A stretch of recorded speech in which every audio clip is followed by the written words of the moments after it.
Here is the insane interview that he did with Meet the Press exclusive, where he had a bunch of horrifying moments, horrifying for those who have any semblance of conscience, where in some of the key moments he basically said things like, I don't know about due process, it's kind of difficult to follow due process, things of that nature.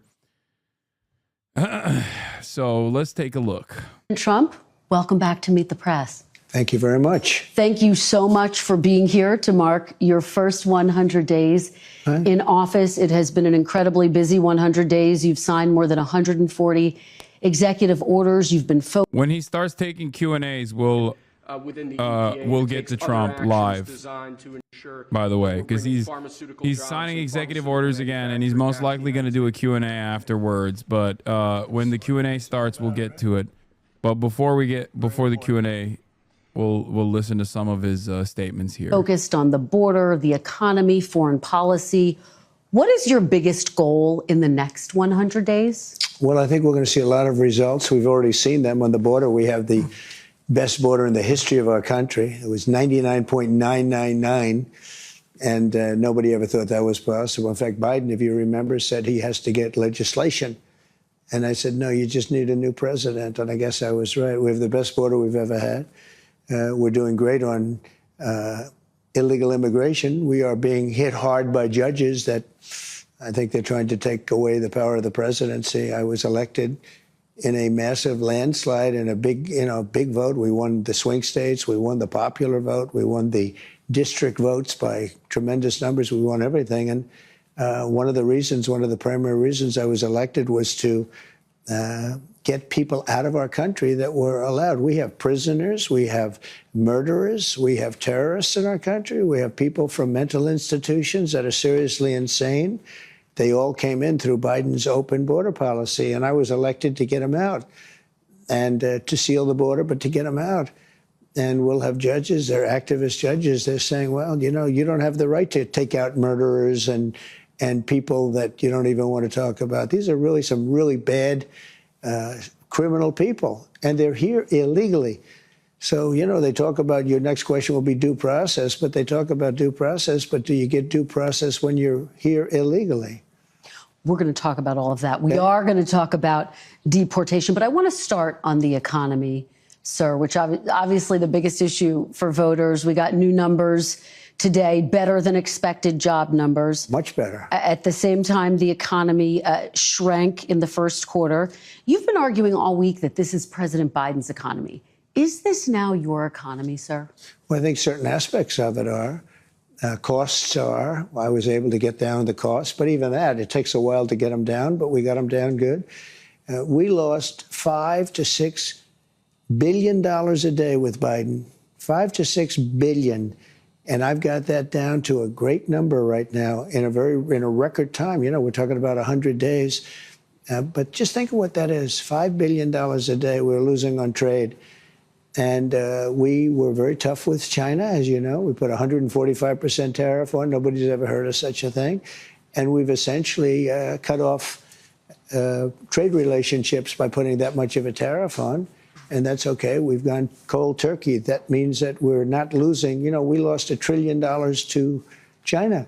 $1 trillion. That means we're not losing $1 trillion when we go cold turkey because we're not doing business with them right now. And they want to make a deal. They want to make a deal very badly. We'll see how that all turns out, but it's got to be a fair deal. But think of it. We were losing $1 trillion. And that was a big part of the $5 million a day. And I want to talk about China, but just staying on this idea of the economy. On the eve of your inauguration, the stock market spiked. You called it the Trump effect. It spiked because I was elected president. Well, it spiked because of anybody else. It spiked because they see what I'm... Yeah, and then now the market instability is also spiking in the opposite direction. There is one metric that's spiking. The volatility index, the VIX. As far as other parts of the market that are spiking, they're spiking in either direction. As a matter of fact, it's it just keeps going like this, depending on whatever the fuck he's saying that day. So, you know, it's still a spike. It's a spike. Let me tell you, it's a big spike. You hear about this VIX? Someone should get in on this VIX. Everyone keeps telling me the VIX, the volatility index, they're saying it's like a new technology, I think. Volatility sounds like a technological tool.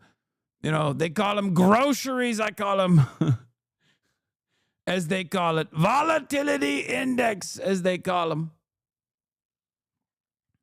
I'm going to do. They know what I'm going to do with the tariffs and everything else. And I think it's actually working out better than we anticipated. Did you see oil prices? Did you see gasoline is now below, in many cases, in many states, below $2 a gallon, $1.98, $1.99, $1.97? Well, my question, sir, is when the stock market spiked, you said this is the Trump effect.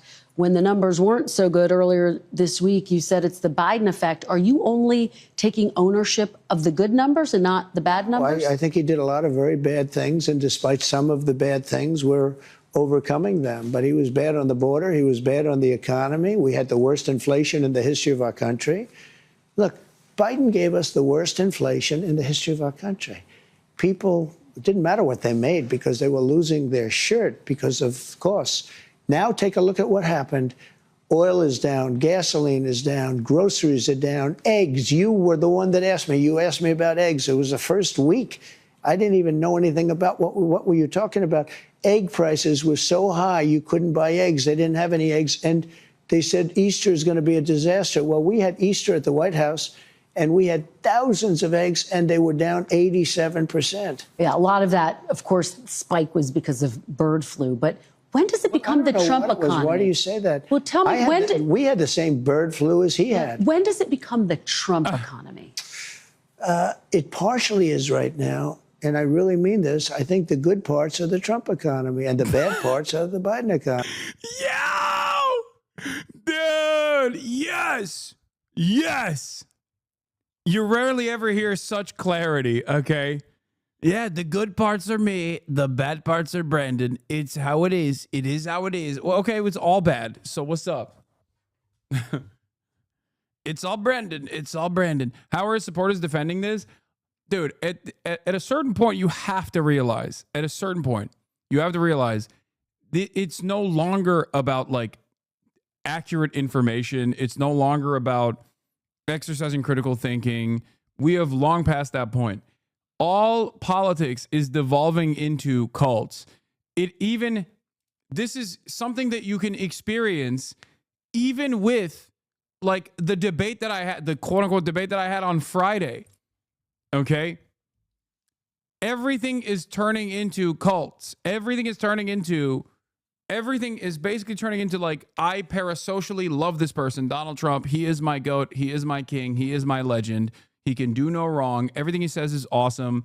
Everything everyone else is saying about him is bad faith. That's how it is. That is how it fucking is.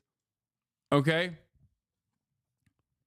Look no further than the rest of the internet going, what the fuck was this guy up to on the Friday debate versus Ethan Klein's own community turning around and being like, you killed him, King. You destroyed him. And all of the edgelord, apolitical centrist commentary slop tubers running around being like, yeah, you fucking destroyed him when you conceded on virtually every point, including admitting to smearing him and consistently saying, oh, this is boring, let's move on, whenever you found yourself to be wrong. You know? I'll go so far as to say there is a cult-like aspect to what I do as well. The difference here, however, is that I try to reach a broad spectrum of different ideologies on a daily fucking basis and entertain back and forth from people who disagree with me. So, you know, you get to, when you're in here, you get to see a full spectrum of opinions.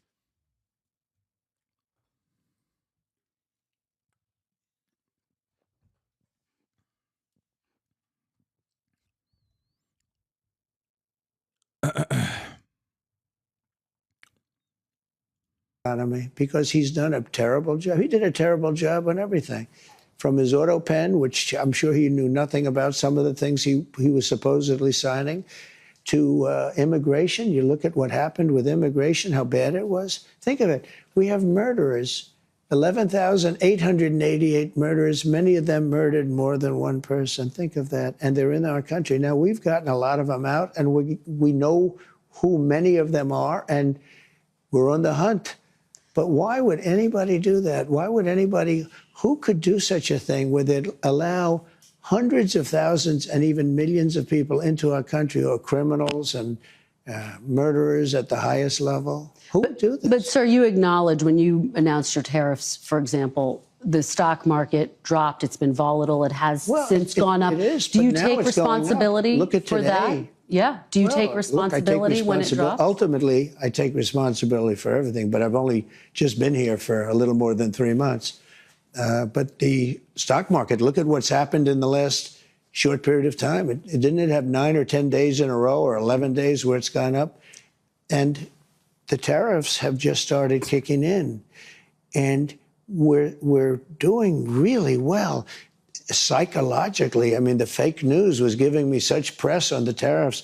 The tariffs are going to make us rich. We're going to be a very rich country. So let's talk about the tariffs. And I want to ask you about something you said this week. Got a lot of attention. You were at your cabinet meeting. You said, quote, I'm going to quote what you said, maybe the children will have $2 instead of $30. Yeah. And maybe the $2 will cost a couple of bucks more than they would normally. Are you saying that your tariffs will cause some prices to go up? You know what's really interesting? I'm sitting on a mountain of unopened artifacts, okay? Figurines that I did not even realize would become a goddamn chest of gold, okay?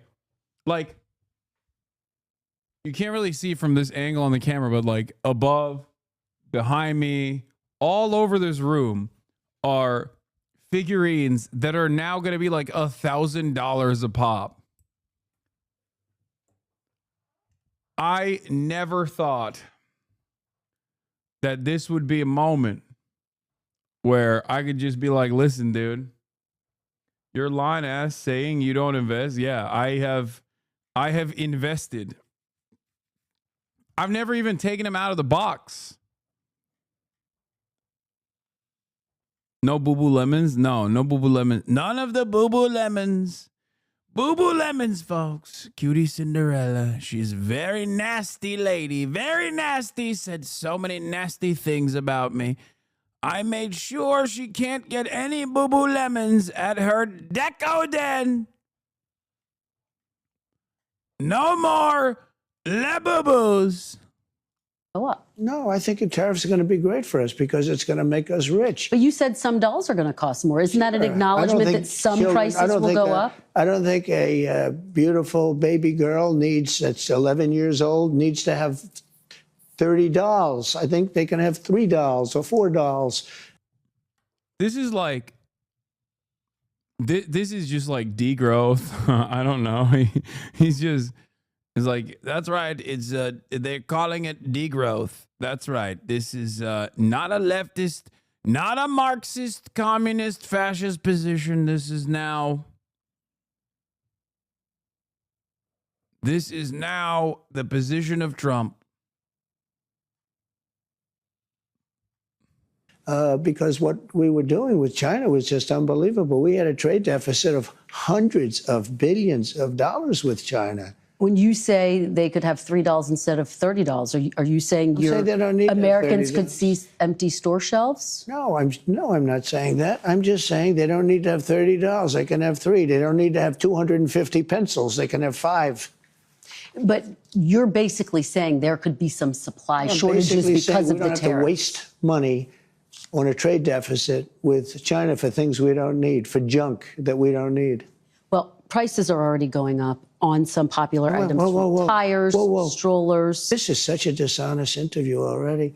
Prices are down on groceries. Prices are down for oil. Prices are down for all energy. Prices are down at tremendous numbers for gasoline.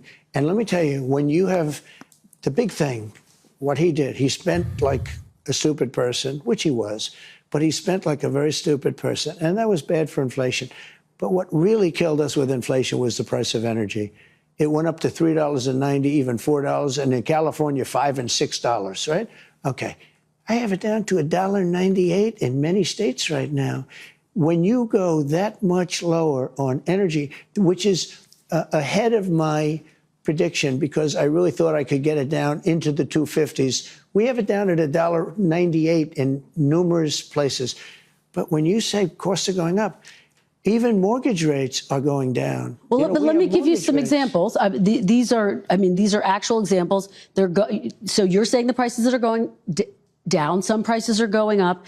Tires, strollers, some clothing in the wake of your tariffs. Excuse me, that's peanuts compared to energy.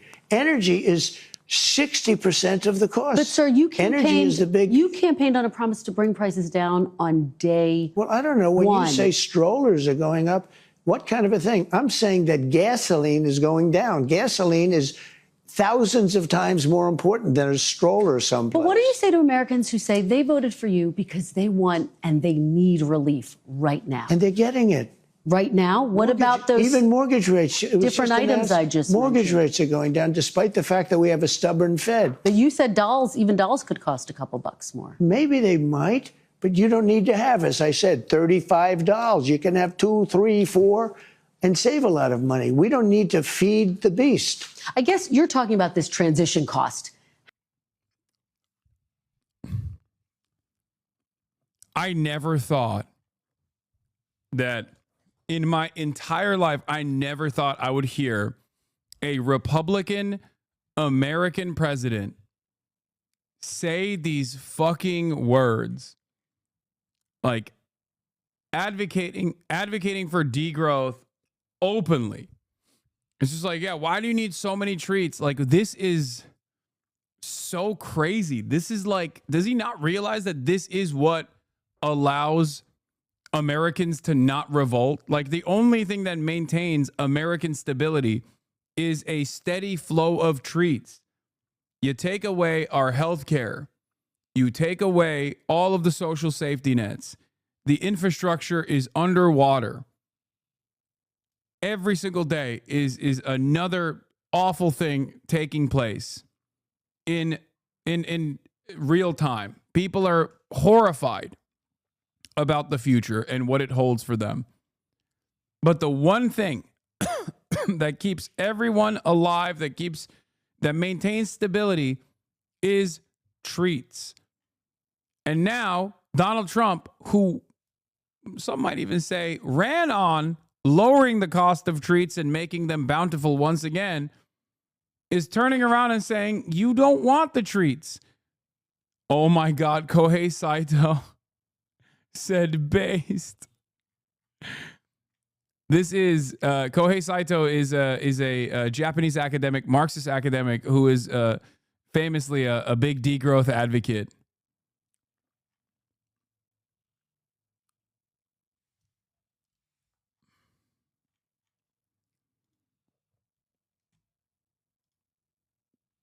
What a wild time to be alive, man. How long should people expect that transition to last? Comrade Trump is focusing on heavy industry instead of caving to bourgeois commodity fetishism. Welcome back, Comrade Stalin. Yeah. Mr. President. I can't tell you that. I can tell you that we're making a lot of money. We're doing great. Again, we're losing more than 5. Once again, every time Trump gets to say these things, it pisses me off and it makes me incredibly and uncontrollably jealous. I am red with envy because I'm imagining a world where Bernie Sanders is also doing similar things after developing a robust manufacturing base and saying, we're going to have some fiscal belt tightening. And I feel like if he were to come out and say that, like, there would be a Goldman Sachs assassin in the room. You know what I mean? They would send the CIA after him. I'm green with envy, not red with envy. Sorry. ESL.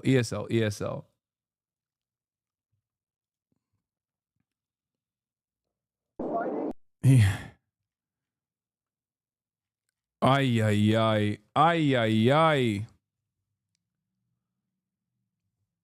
And Asman would be saying not based. Yeah. If you even say, yeah, if you even had a Democrat say this, that would get business plotted for sure. The mega communists are happy about this one for sure. I mean,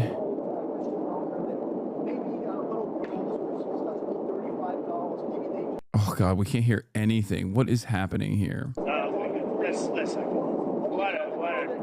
Speaking of Asmani, I saw this already. That a young lady, a 10-year-old girl, 9-year-old girl, 15-year-old girl doesn't need 37 dolls. She could be very happy with 2 or 3 or 4 or 5. I would. Let's not waste a lot of time on a stupid question. What else?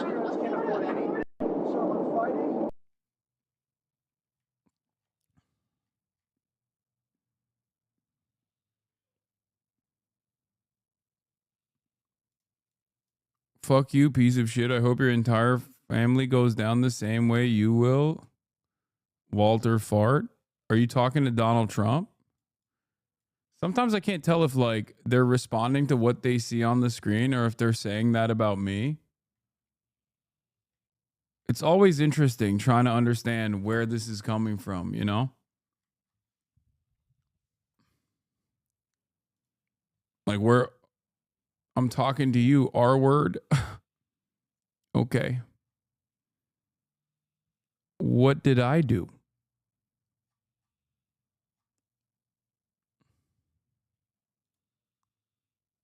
Following says May 2nd, so not good faith. I mean, yeah, of course.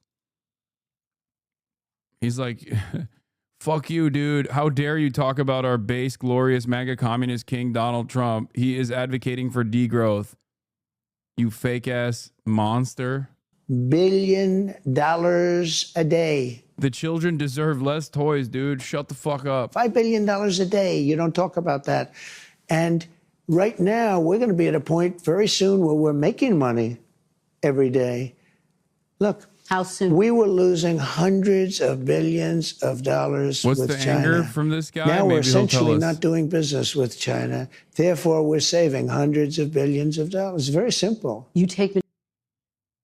So much of this process also revolves around not even like fixing the trade deficits or anything like that, but instead trying to get all of the other countries within our sphere of influence to slowly but surely decouple from China. They do not, like, America does not want China to be the manufacturing hub for the planet. And they are actively trying to fight back against it. It's fine if you take it to India. India is more controllable. Just don't work with China. That's the whole point. Because they're not going to actually bring garment manufacturing back to the United States. You know what I mean?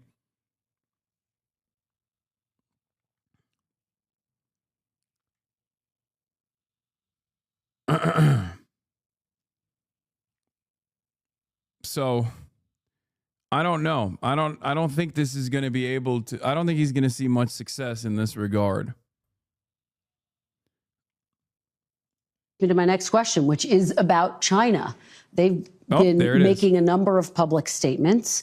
Very positive statements the last 24 hours. Well, and most recently, they said before talks could happen, the U.S. would need to remove unilateral tariffs. Would you consider dropping the tariffs to get China to the negotiating table? No. They first of all, you're giving me a statement that was said a week ago. You're not giving the statement that was said today. I have May 2nd Chinese Commerce Ministry. Do you know what they said today? The U.S. wants to negotiate. Forward. It should show sincerity by preparing to take actions in correcting its mistakes and canceling the unilateral tariffs. They made, first of all, they made numerous statements. Yes, they've made numerous statements. How many people speak for China? It's like 50 They've made numerous statements. I can give you a statement for any occasion. Yes. But they said today they want to talk. Look, China, and I don't like this. I'm not happy about this. China's getting killed right now. They're getting absolutely destroyed. Their factories are closing. Their unemployment is going through the roof. I'm not looking to do that to China. So here's what I'll say.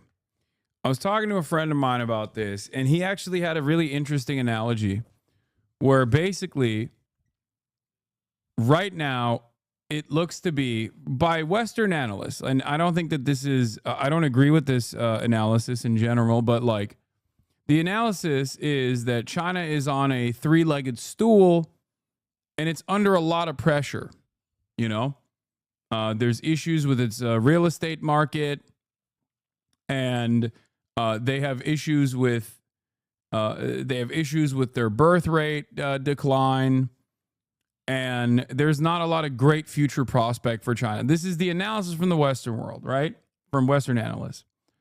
And what America is seeking to do is basically try and apply extra pressure, because this will most likely be the last moment that America will ever be able to apply pressure to China.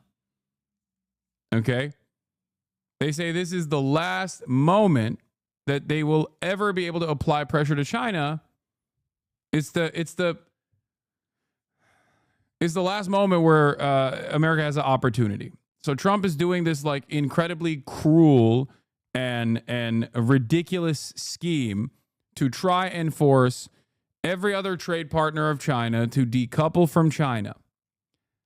The problem, however, is, and you might have noticed why I said this is America's last opportunity to do this, is because America is on a two-legged stool.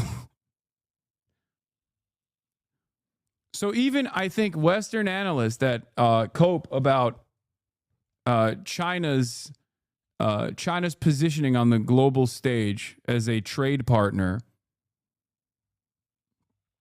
they are still very aware of America's position on the global stage as well. That is precisely the reason why the Americans, this is precisely the reason why it's like the last ditch effort to basically apply pressure and try to tilt Chinese manufacturing. And if they don't do this now, then it's over. It's completely fucking over. Okay? I suspect that China is not on a three-legged stool, but instead a four-legged stool, and America is on a one-legged stool spinning like a top, as someone in the chat said. That is what I think.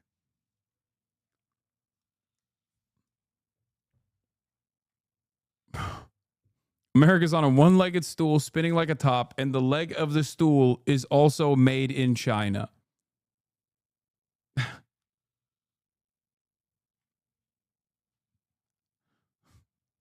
Ironically enough.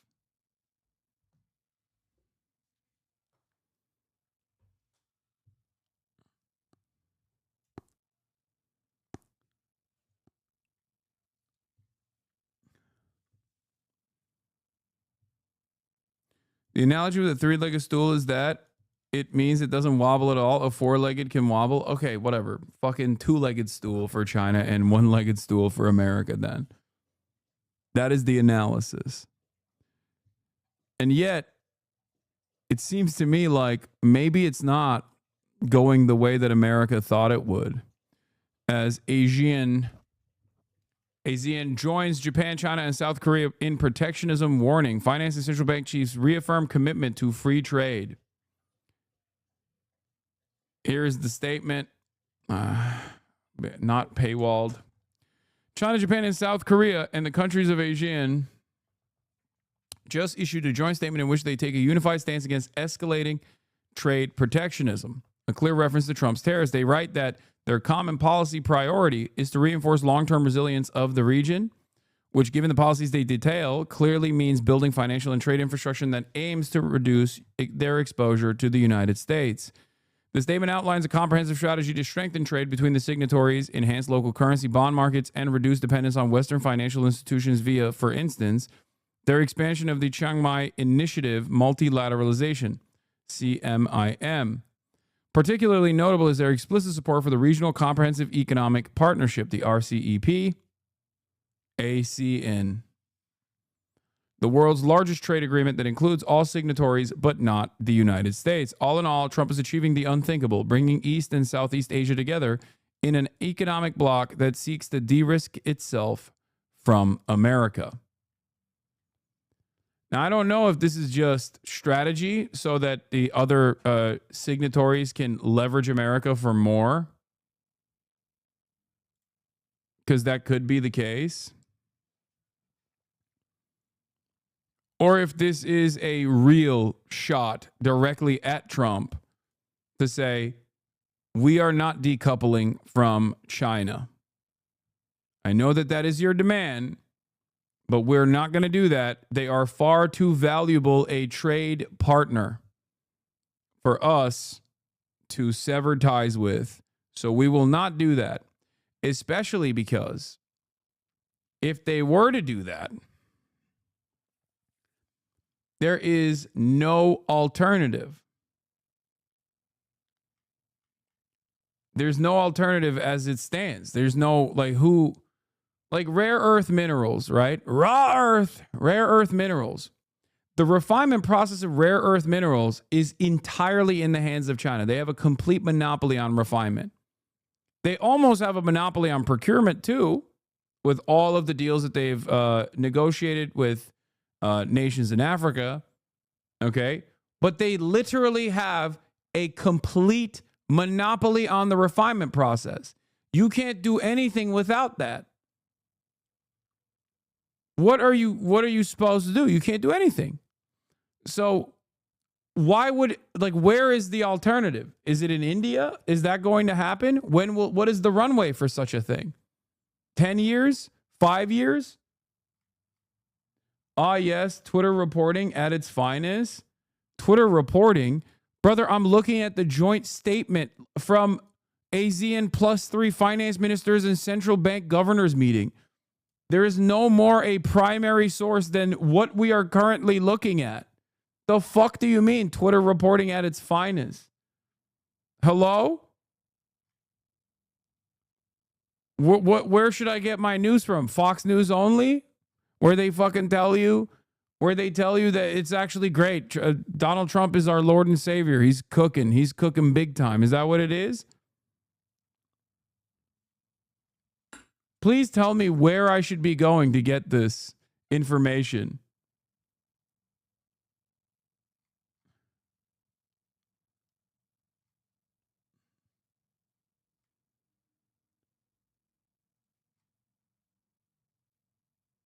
Come on, raw meat enjoyer. Maybe the raw meat has caused you to develop some brainworms. I don't know. You gonna tell me you have an alternative or what? Come on, man. Give me an alternative news resource that I don't look at.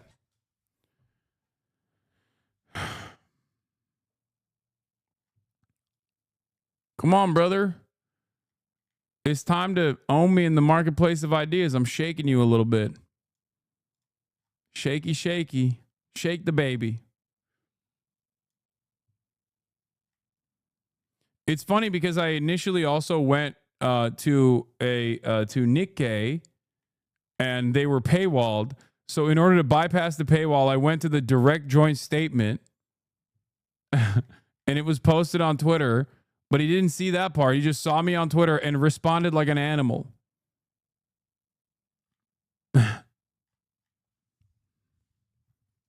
Yeah, I should be getting it from a fucking pedophile VTuber. That's where I should be getting my primary information. My primary resource is a lolicon enjoying pedophile VTuber with questionable morals. Anyway. Now, at the same time, I'm not looking to have China make hundreds of billions of dollars and build more ships and more army tanks and more airplanes. So you're not, just to be very clear, you're not dropping the tariffs against China to get them to the negotiating table. Those tariffs are staying on. Why would I do that? Would you lower them? At some point, I'm going to lower them because otherwise you could never do business with them. Yeah. And they want to do business very much. Look, their economy is really doing badly. Their economy is collapsing. So small businesses say they are being hurt by the Chinese tariffs, and some could be forced to shut down. And many businesses are being helped. Are you considering tariff relief for small businesses? Why do you always mention that, you pick up a couple of little businesses? What about the car business? They're going to make a fortune because of the tariffs. Do you know that the union, the head of the union, who was no fan of mine, Sean Fain, I guess his name is, right? He didn't endorse me. The Teamsters did. A lot of people did. A lot of unions did. but he didn't. He couldn't stand me. Now he's saying, wow, what's Trump's done for the automobile, but I can't believe it. I assume he's going to probably now say the next thing he can say is, I endorse this guy. He's the greatest I've ever seen. He can't believe it's happened. He said, we've been waiting 40 years for somebody to do what Trump is doing.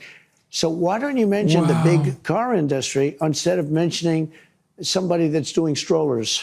Well, I'm just asking you about small businesses. Are there any discussions about giving any relief to small businesses? They're not going to need it. Okay. They're going to make so much money. Are these tariffs? If you build your product here. Remember, there are no tariffs if you build your product here. It's very easy. It's very simple. Are these tariffs permanent? Wait, what? I was working on a project that was a novel method of purifying rare earth minerals using lasers, but our grant is now pending thanks to Trump.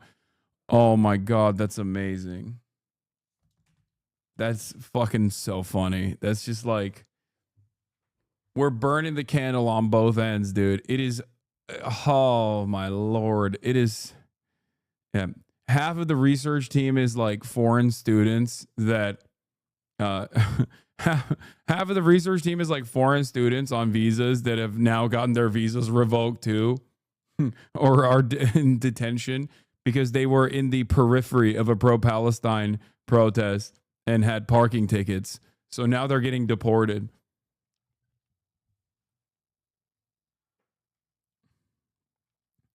Amazing.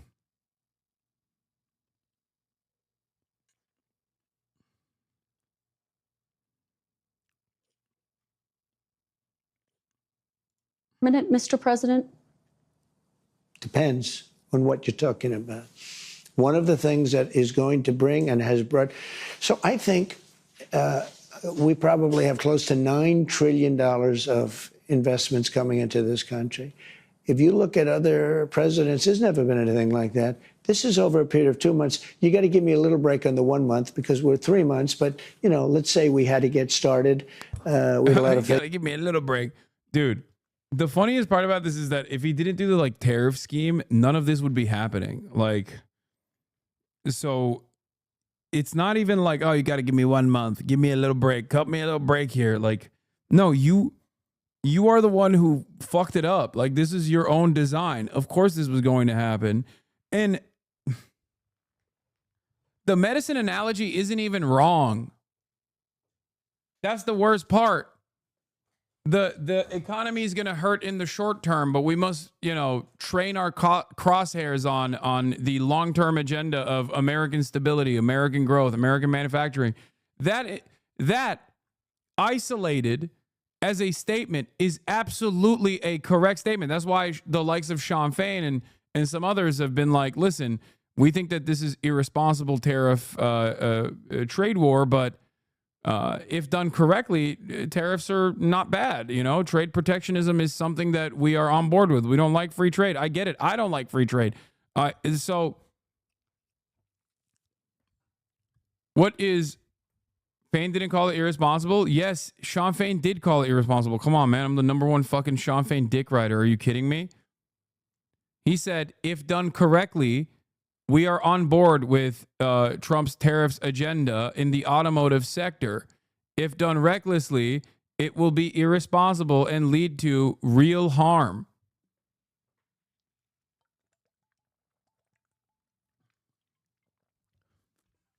Why do you think that the leader of one of the largest labor unions in the country would ever come out with a statement saying, we love free trade? You know, of course not. Fake news at the beginning, so we had to beat that down. But so let's say in 2 months. So in just a short period of time, a matter of a couple of months, we have the largest number. He isn't going to do it correctly, right? We know that much. I mean, he hasn't. That's the whole point. He has not done it correctly. That's why there's so much. I mean, there would be instability, there would be volatility regardless, okay? When you're rewriting trade agreements that contradict the past 40 years of American currency dominance, American currency sovereignty, the past 40 years of trade in general that we designed, yeah, of course there's going to be an economic impact instantly. The correct way, what is the correct way? I will repeat myself once again. The correct way to do this is unironically going above and beyond what the CHIPS Act was trying to do with the Brandon administration, which is to build a infrastructure and a robust domestic manufacturing base in the country so that there is some manufacturing that could compete with China and other global trade partners to begin with. This would require heavy subsidies, and not even subsidies, actually. This would require for America to basically turn into a command economy. If you were to do this correctly, you would have to do it the Chinese way, in the almost exact same way that China did it.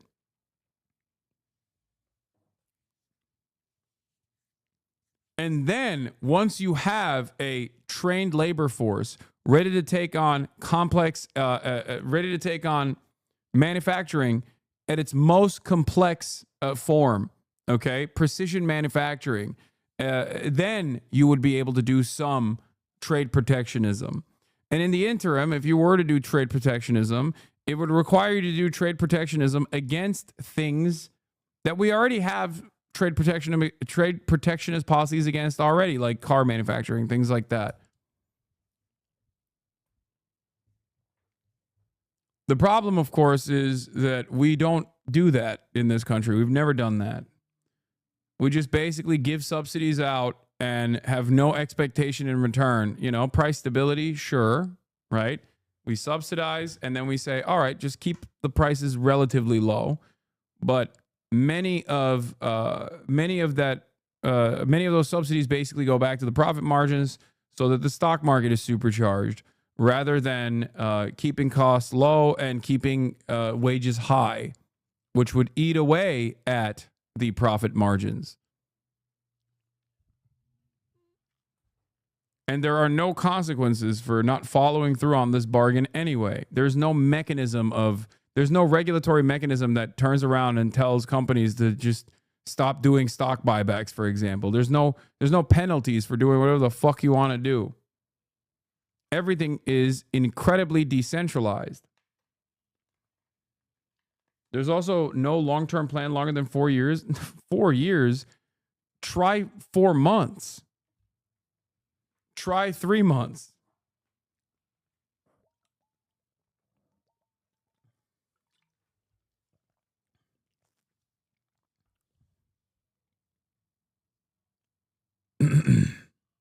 This is the reason why this inconsistency, this instability that Trump has presented to global trade is destined to fail. Okay? Because there is no trade to protect, and you're just demanding by bullying other countries, by putting a gun to your own head because you're the bank, putting a gun to your head and saying, I'm going to kill myself if you don't stop trading with the enemy. But people still need goods. So what are they supposed to do? Ever in history invested in the United States and committed. We have between guaranteed spoken for and people that are going to make a decision and announce it pretty soon, close to $9 trillion. We've never had anything close. Now, that's Apple building $500 billion worth of plants. They always built their plants in China. Now they're building their plants over here. That's the biggest computer company, the biggest chip company in the world. You know, the chip company from Taiwan, which is the biggest in the world, is committed for $500 billion. Yeah, in the short term, you get assurances from some of these multi-billion dollar mega corporations that are multinational to turn around and say, like, sure, we'll do some investment in America. Why not? There's no assurances, though. It's not going to happen. You don't know if it's going to happen. Are they building the factories? How long would it take?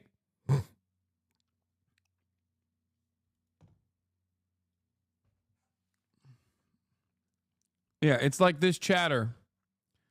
I also commit $10 trillion into the United States.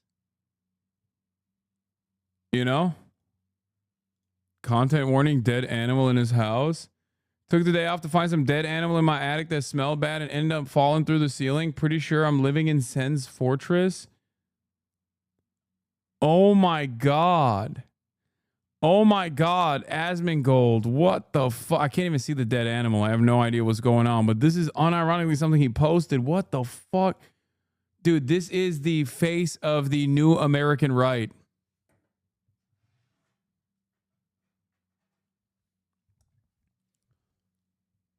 I don't even know what Zen's fortress is.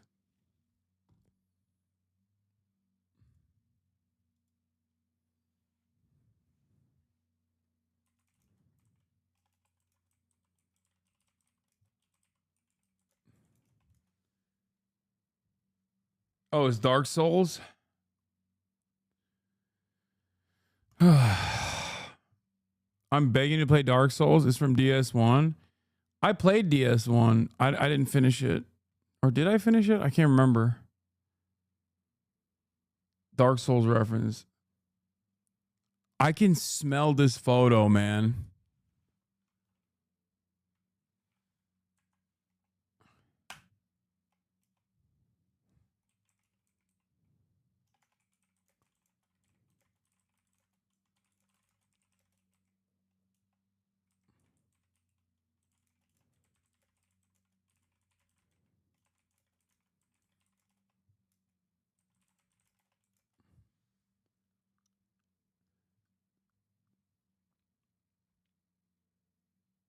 It's an early game area, so no, you haven't finished it yet. I mean, I don't remember any of the fucking places in Elden Ring either. What do you mean? And I finished that on stream or Sekiro. My brain is filled with information that that oftentimes has the capacity to push out other more relevant, more important gaming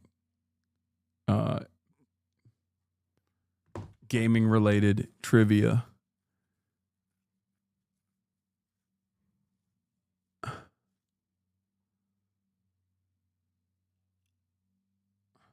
It's so gross, but 100% also on brand for him. His chat loves it. I know. Another one's committed for $300 billion.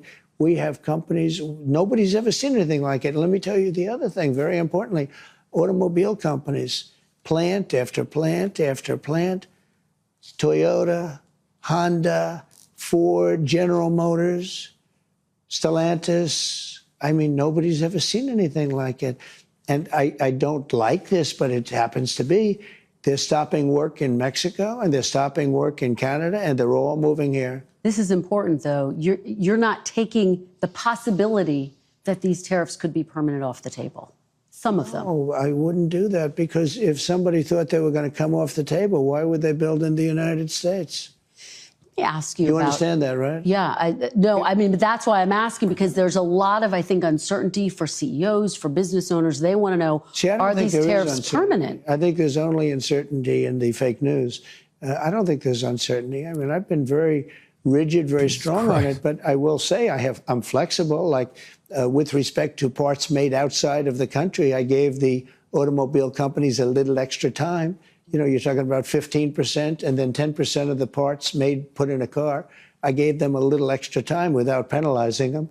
And I did that only to help, you know, companies. We're looking to help companies. We want them to thrive and to hire a lot of people. And that's what's happening. Let me ask you about some of what Wall Street has said. Some people on Wall Street have expressed concerns that the possibility of a recession is increasing. And I want to know what you think about that. Are you comfortable with the country potentially dipping into a recession for a period of time if you are able to achieve your long-term goals? Well, you know, you say some people on Wall Street say, well, I tell you something else. Some people on Wall Street say that we're going to have the greatest economy in history.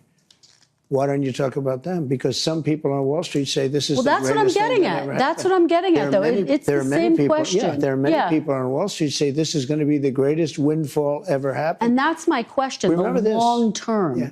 Is it okay in the short term to have a recession? This. Look, yeah, everything's okay. what we are, I said, this is a transition period. I think we're going to do fantastically. One of your colleagues on another fake news station, ABC, said, do you guarantee 100% that a certain person is going to do a fantastic job as, let's say, Secretary of Defense, okay? Because that was the question. I said, what kind of a question is that? Do I guarantee 100%? Nobody guarantees 100%. But I will say this. I think we're going to have an economy the likes of which we've never had before. You know, my 4 years were phenomenal, as you know, the stock market. In fact, even though we had to go through the COVID thing, that horrible situation with COVID, we did numbers. And when I gave it over, when I handed it over, the election was rigged. And because of that, we have a lot of problems, by the way. But when I handed it over, what happened? The market was higher than it was just previous to COVID coming in. Yeah. Nobody could believe it. The stock market I'm talking about. I don't want to look back, but you did take your case to court about that. Back. You took your case to court about your allegations against the election. Let me ask you, There's no question about it. The election was rigged. The facts are in, and it's still being litigated. Let's go. You did take your case to court more than 60 times and didn't win those cases. I won a lot of court cases. Just to button that up, though, sir. Just to button that up. What are you talking about? How the election worried are you? Are we talking about the election let's talk about here and now. Let's talk about the here and now. election of 2020? Let's not talk about. Let's talk about here and now. Are you worried about a recession? No. Okay. No. I think we're going to have the greatest economic. I mean, are you worried it could happen? Do you think it could happen? Anything can happen, but I think we're going to have the greatest economy in the history of our country. I think we're going to have the greatest economic boom in history. Let me ask you about this call to Amazon founder Jeff Bezos this week in response to a report that Amazon was going to display tariff costs next to product prices. Are you going to punish CEOs who increase their prices because of tariffs? I think what is a great misnomer is the word tariff in many cases.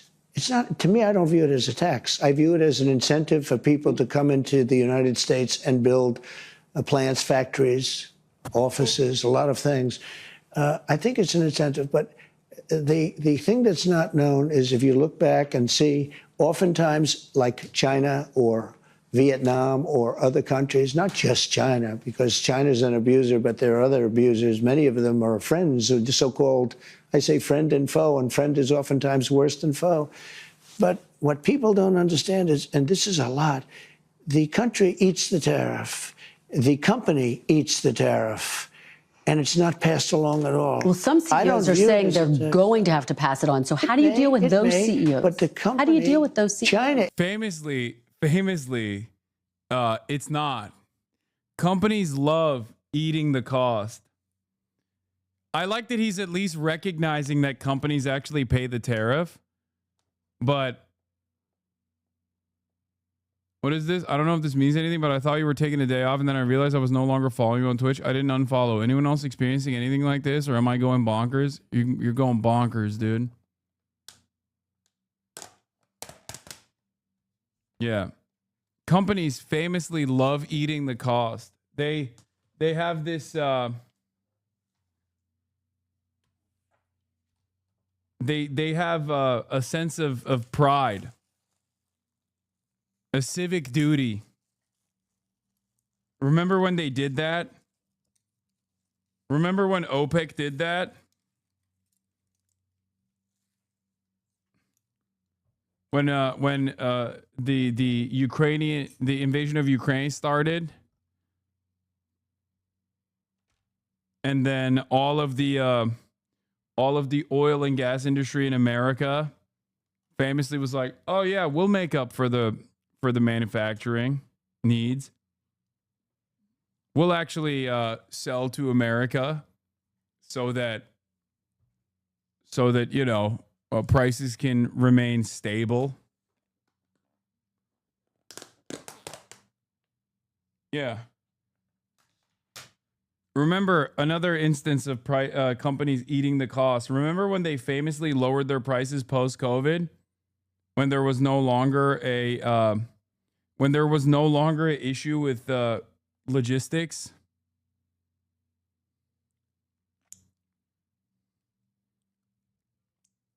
I'm always thinking about companies eating the cost all the time.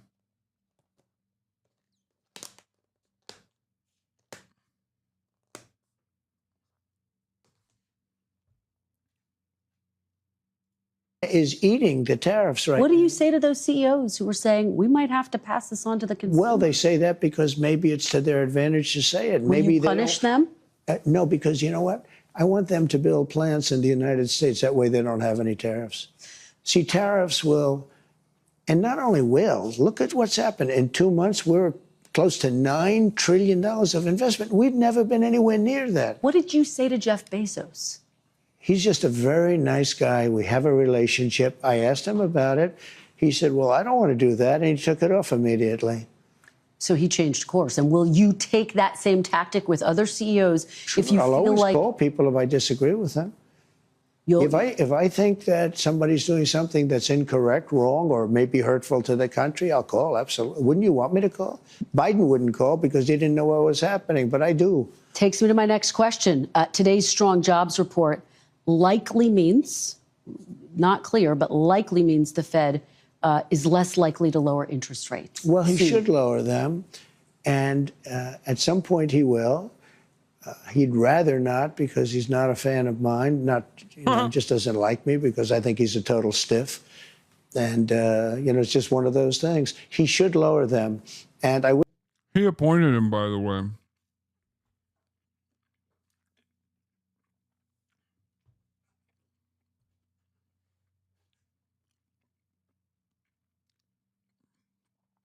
His appointment wants to get another Trump appointee that Trump is just shitting on.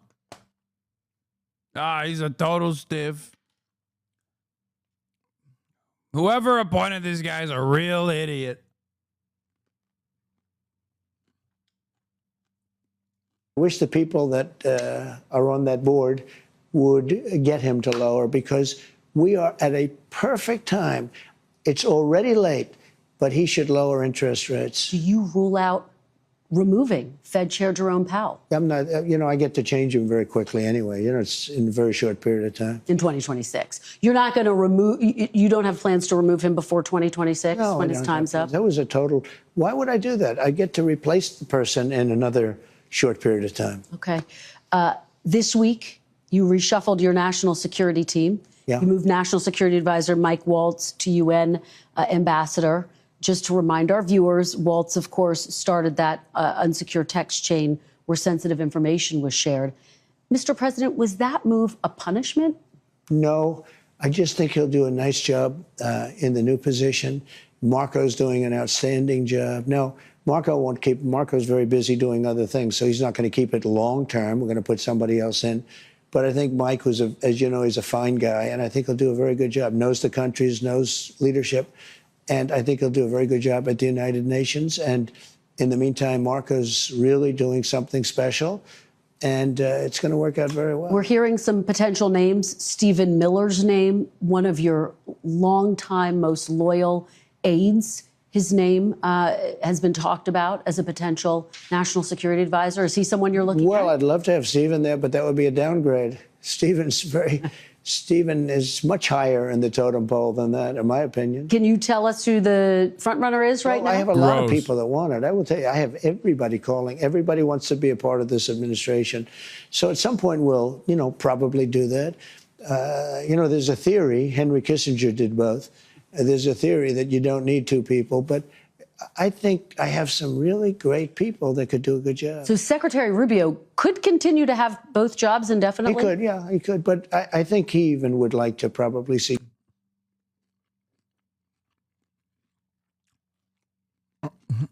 When I'm talking about good foreign policy decisions, I love bringing up Henry Kissinger.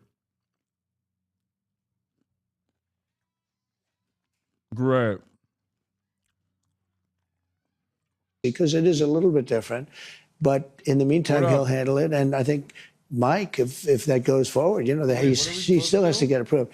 But I think Mike will do a very good job at the United Nations. Defense Secretary Pete Hegseth, obviously also on that unsecure text chain. He was sharing sensitive information. Are you looking for a new Secretary of Defense? No, not even a little bit. No.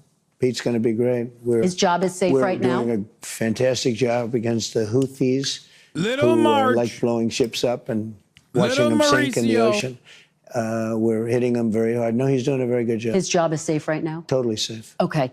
Let's talk about the border. Okay. Let's talk about deportations. Border crossings are at their lowest level ever recorded. Is the border Is that good? Is the border now secure? Yeah, it's really secure. It's Isn't absolutely that good? secure. When you say that, doesn't that just sound good?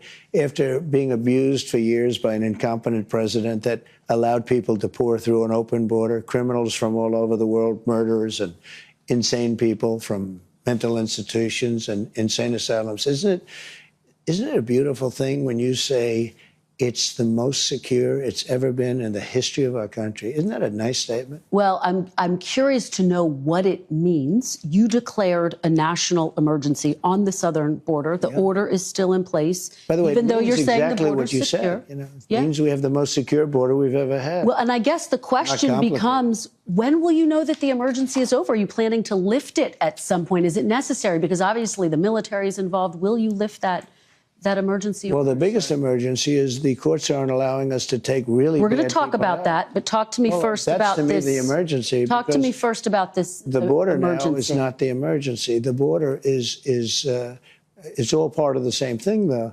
The big emergency right now is that we have thousands of people that we want to take This is a surprisingly good interview, by the way. out, and we have some judges that want everybody to go to Some court. of them you appointed, sir, including That's all right. 3 on the They Supreme Court. change. I mean, it's unbelievable. It's unbelievable how that happens, but they Like, do she's change. actually Just to button doing a this pretty, up, though, are you pretty good planning to job. lift that emergency order anytime soon? now that the border's secure, We have an You say the emergency. We border's have a secure. massive emergency overall. It's an overall emergency on immigration. And if the courts don't allow us to take people out, if we had to have a court case, think of it, every single person, we have millions of people. We're going to have millions of court cases. Figure 2 weeks a court case, it would be 300 years. So let's talk about this, because obviously you've had a back and forth with the Supreme Court. In a 9-0 decision, the Supreme Court directed your administration to facilitate the return. You've talked about this in the past, of Kilmar Abrego Garcia from a prison in El Salvador, whose deportation your administration called an administrative error.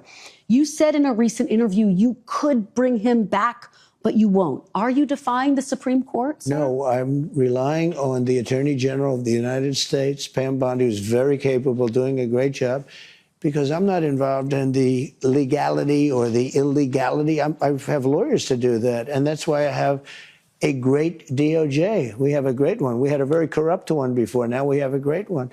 And they're not viewing the decision. I do think it's kind of funny,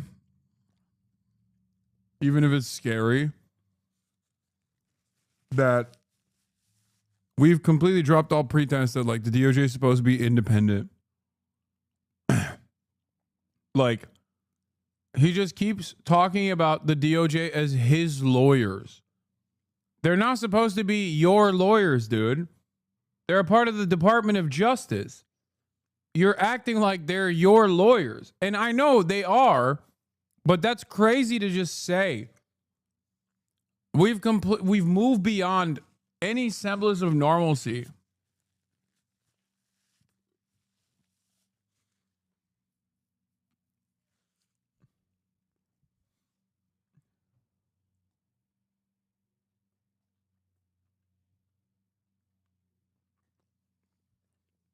In the way you said it, they don't view it that way at all. They think it's a totally different decision. Well, you say you have the power to bring him back, though. Your attorney general says, quote, that's up to El Salvador. Just to put a fine point on this, do you have the power to bring Abrego Garcia back as the Supreme Court? Well, I has have ordered? the power to ask for him to come back if I'm instructed by the attorney general that it's legal to do so. But the decision as to whether or not he should come back will be the head of El Salvador. He's a very capable man. Well, you know, and your attorney general has said the issue is with that word facilitate. Will you seek clarification from the Supreme Court? Do you need to go back to the Supreme Court? We may do that. I was asking about that. We may do that. There are some people that say bring them back, put them in trial, and you get them out right away, because you see what happened just this morning. Tapes came out, horrible tapes from his wife. You don't get much worse than that. You don't get, I mean, he seems certainly like a very... Trump's ex-wife literally detailed out how Donald Trump physically, violently assaulted her and raped her throughout their marriage. I'm pretty sure, right? The tapes he's referencing is like, I think it was like the initial, the initial testimony to get a, to potentially get a temporary restraining order.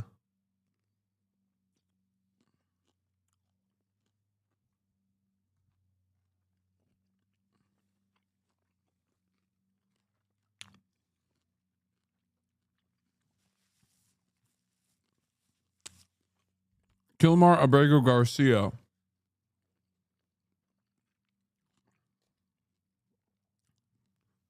had a temporary restraining order taken out against him, or at least filed for, that was never enforced by his wife at the time, the woman who was like demanding his return to the country. She's already talked about this and said that this was like out of an abundance of caution, and that they had very clearly worked out their differences by going to counseling. Out of an abundance of caution due to the actual domestic abuse that she had received in her first relationship before Kilmar Abrego Garcia, she took out a TRO. Stop mentioning Trump's ex-wives. We're not talking about Trump right now. We're talking about Kilmar Abrego Garcia. And he is referencing Kilmar Abrego Garcia's temporary restraining order petition when he says the tapes came out. Very dangerous, very bad person. But even the wife, who was so afraid, she was afraid to talk. And all of a sudden, tapes got released this morning that were devastating to him. And this is the point, sir, about due process. The Constitution says every person, citizens and non-citizens, deserve due process. Why not push to have him come back, present all of that evidence in court, let a judge decide? Well, I'll leave that to the lawyers, and I'll leave that to the Attorney General of the United States, but because they're in it. You have to understand, I'm dealing with Russia and Ukraine. I'm dealing and we're with going to China. talk about that. I'm dealing with Iran. I'm dealing with Rwanda and Congo, who are fighting, and we're trying to get that one straightened out, and I think we have done that. Did a great job. Nobody even talks about it, but I think we're close to doing that. They're looking like they're going to maybe make a peace deal, which would be good. But I'm dealing with a lot of different things. I don't know much about this gentleman other than I hear he's an absolute not good person. And I have very capable legal people, John Sauer, as you know, and all top people. And I have to rely on that to interpret whatever's said by the Supreme Court. Now, with that being said, I have tremendous respect for the Supreme Court. Look, 3 of the people are people I appointed. Right. And I have great respect for the Supreme Court. And I would expect that the Attorney General will be doing the right thing. Your Secretary of State says everyone who's here, citizens and non-citizens, deserve due process. Do you agree, Mr. President? I don't know. I'm not a lawyer. I don't know. Well, the Fifth Amendment. Dog, you're the president.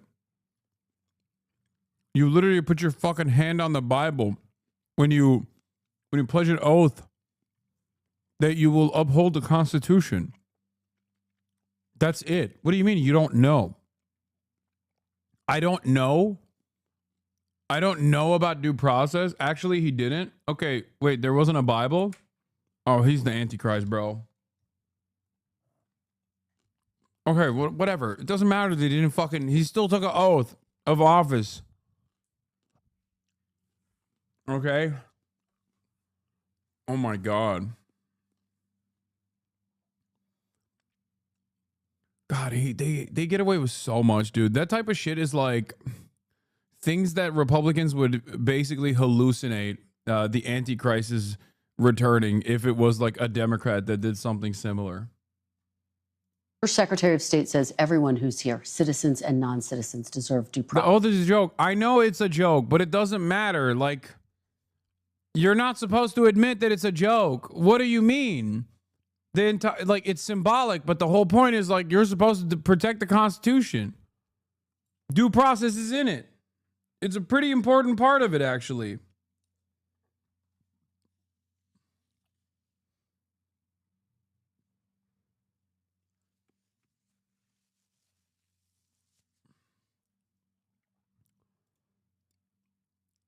Yeah, Joe Biden took the oath of office. Donald Trump swore on 2 Bibles for his first inauguration, one given to his mother when he was a child, and the Lincoln Bible. These 2 Bibles were present at Trump's side during his second inauguration, but he did not place his hand on them. Oh my God.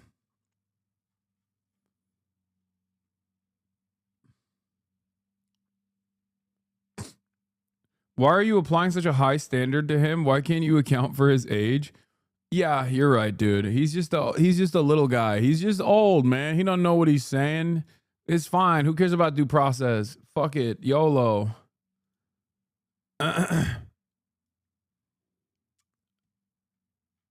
She looks so disgusted. Oh my God, the Bibles are right there. He's not even holding it. First atheist president. Process. Do you agree, Mr. President? I don't know. I'm not a lawyer. I don't know. Well, the Fifth Amendment says I don't know. It seems it might say that, but if you're talking about that, then we'd have to have 1 million or 2 million or 3 million trials. We have thousands of people that are some murderers and some drug dealers and some of the worst people on earth. But some of the worst, most dangerous people on earth. And I was elected to get them the hell out of here, and the courts are holding me from doing it. But even given those numbers that you're talking about, don't you need to uphold the Constitution of the United States as president? I don't know. I have to respond by saying again. Okay, I take it back. I said she was doing a good job, but in this situation, you have to switch gears because you're not talking to a normal president. You're not talking to a normal person in general. You have to switch gears and explain to him the importance of due process. When he says, I don't know, you have to literally turn around and be like, okay, if there's no more due process, then anyone and everyone can be falsely deported. That's the problem. It's you can't have ICE agents be judge, jury, and executioner. That cannot happen. That is the reason for why due process exists. You are a Republican. You have talked about witch hunts. You have talked about being falsely smeared. The reality of the matter is you got due process. And if it wasn't for due process, if you hadn't gotten due process, you could have potentially been locked away permanently. Don't you feel like this is the good reason as to why there is a concept such as due process? Like, you have to lower your argument for some when your opponent demonstrates that they do not care about the normalcy or like the normal function of institutions. You have to move beyond just simply pointing to those institutions and saying like, well, don't you think we should preserve them? Even if it's an institution as important as like the Constitution or the Supreme Court, it doesn't matter. You have to demonstrate why the violation of due process, like the removal of due process, is bad. You have to explain it to him, and not just explain it to him, but his own fan base that is going to be tuning into this frequency also will be able to understand why this is scary.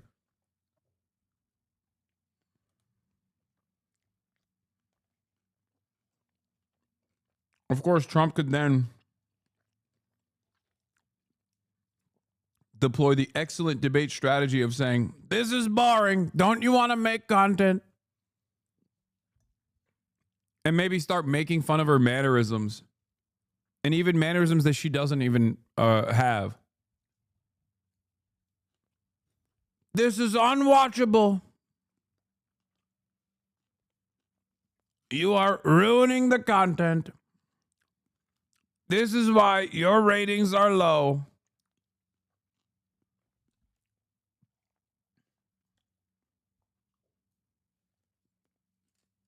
boring.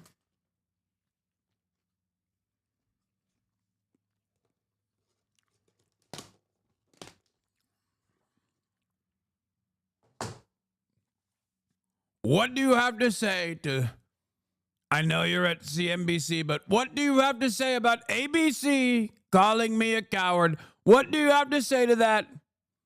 Mr. President, I'm not. I work for NBC News, not ABC. Well, you can make a value judgment, right? Make a value judgment about ABC's commentary now. Do it.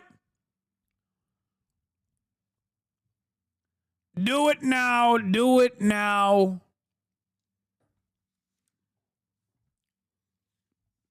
You're making it boring. I have brilliant lawyers that work for me, and they are going to obviously follow what the Supreme Court said. What you said is not what I heard the Supreme Court said. They have a different interpretation. Is anyone in your administration right? You sleep in a race car bed. I sleep with my wife in my big bed. With my wife, Melania. That's right.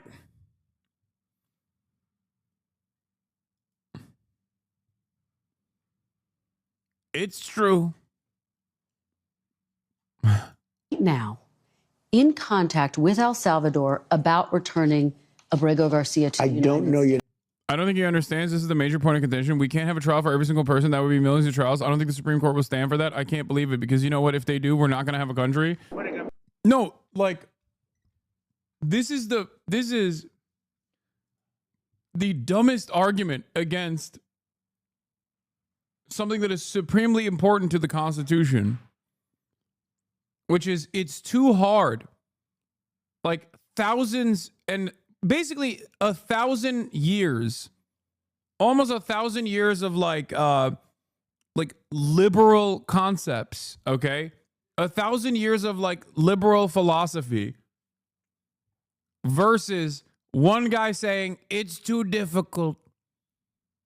Like, bro, they had courts and some semblance of due process when there were fucking kings. Like, what are we talking about? Like, there was literally,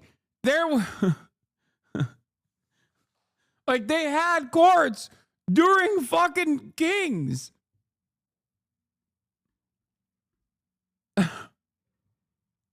What do you mean?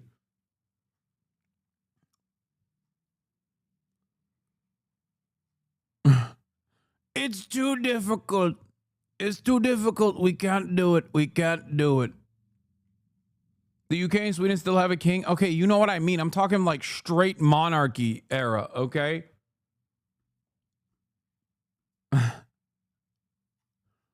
Courts are bad content. I never liked it. We must do away with the courts.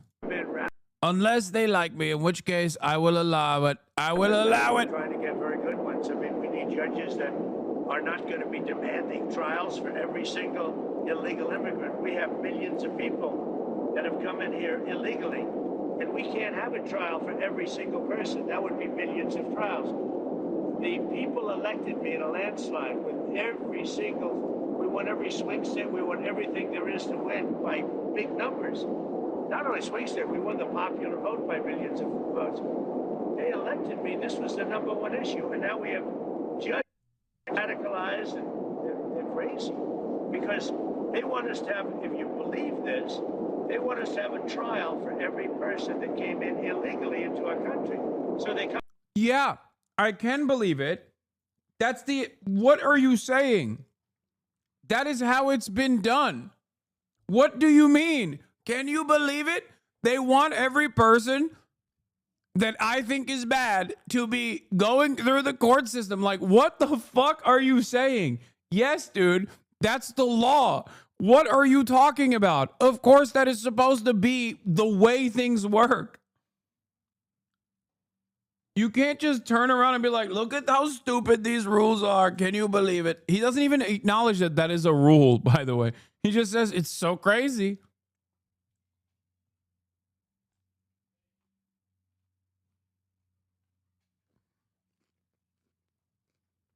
Come into our country illegally, and and then we're supposed to take weeks, I guess, and months to have a trial on every criminal, and we have murderers all over the country.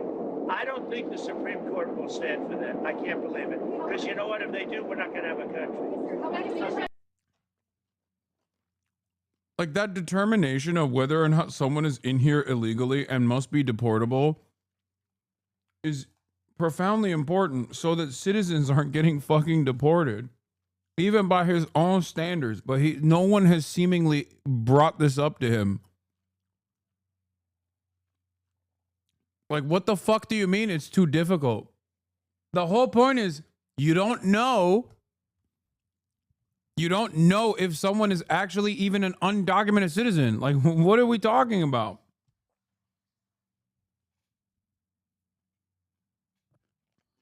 You'd have to ask the Attorney General that question. Okay. At least 2 Americans have been mistakenly detained and released by your administration, immigration authorities. Mr. President, should lawful residents of this country start carrying paperwork with them when they leave their homes? I don't think that'll be necessary, but what you're not saying is that many people have been killed, maimed, badly hurt by illegal immigrants that came over that are from prisons and from jails and from mental institutions, and they're hurting our people. And if we don't get them out, we're not going to have a country for long.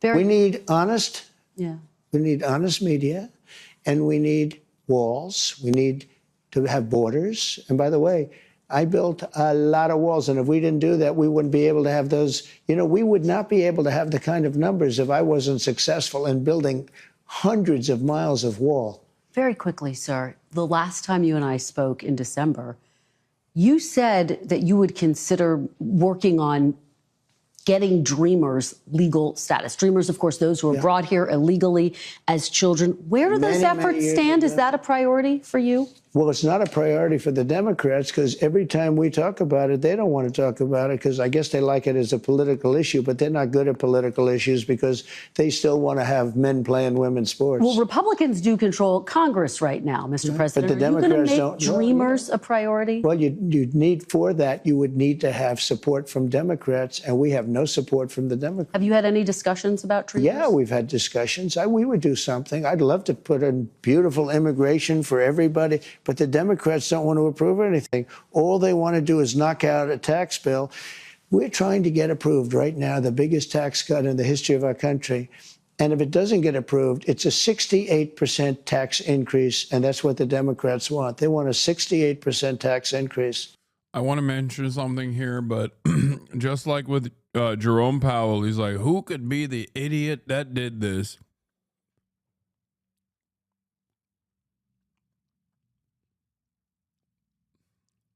With the tax increase that's coming for Americans, that is also something he did. Because he did not think that he would lose the election, so he set it up to make it whoever was supposed to be the president after his 2 terms and their problem. Because the way he cut the tax proposal, I mean, it ended up working for him, but the way he cut the previous tax cuts, the legislation that they started implementing in 2017, I believe, was that the way he cut it was that all of the tax brackets under the top marginal tax rate, the top marginal tax bracket, would actually inevitably have tax increases back to the previous level before 2017.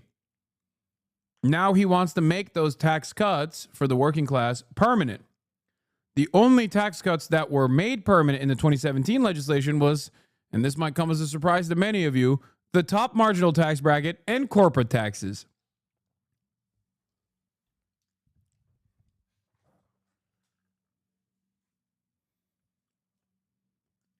That's not true. Tax break sunsets, 2025, all of them, just not just under top taxes. No, you're wrong. What? I'm pretty sure you're wrong. No, he made the top marginal tax bracket. I don't think they all sunset. No, the rich ones are permanent. The The top marginal tax bracket and the corporate tax cuts were permanent.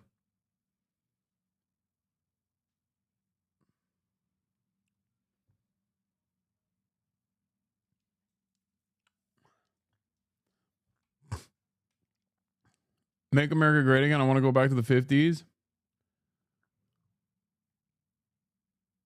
They all sunset us on. That's why they're panicking. No, they aren't permanent. That's why they're doing accounting tricks to keep them. Hold on. I think you guys are getting lost in the weeds. I thought the top marginal tax rate and the corporate tax rate was made permanent. The corporate tax cut that was implemented is a permanent tax cut. And from what I recall, how the 2026 tax brackets would change if the TCJA expires.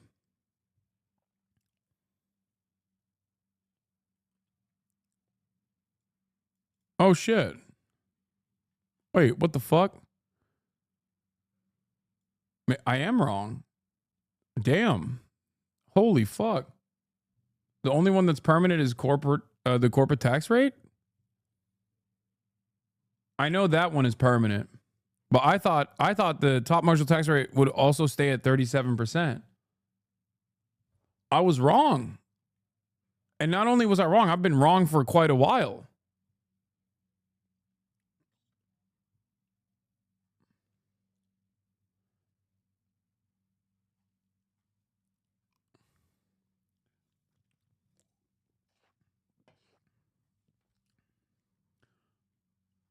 That's crazy that the chatter who corrected me is also one of the most insane chatters that I have.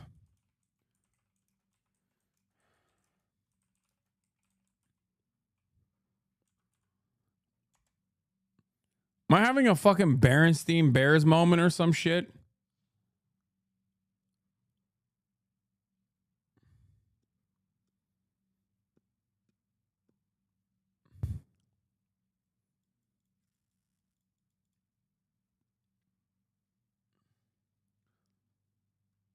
Why did I think this for the longest goddamn time?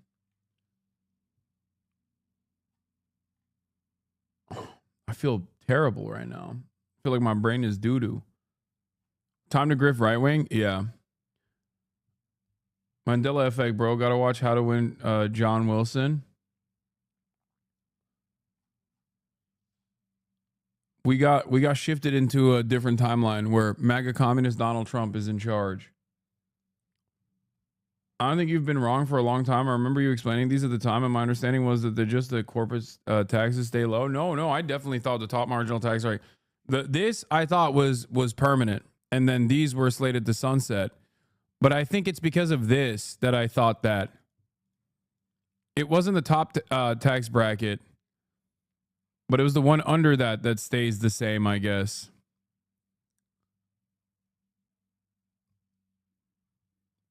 So in my mind, I always thought it was the top tax bracket.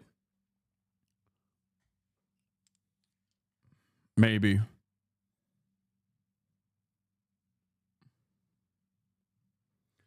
But the corporate tax bracket is the same. And so is, I guess, not the second time. You don't know what you're saying? What do you mean? What was the first time? I don't know what I'm saying.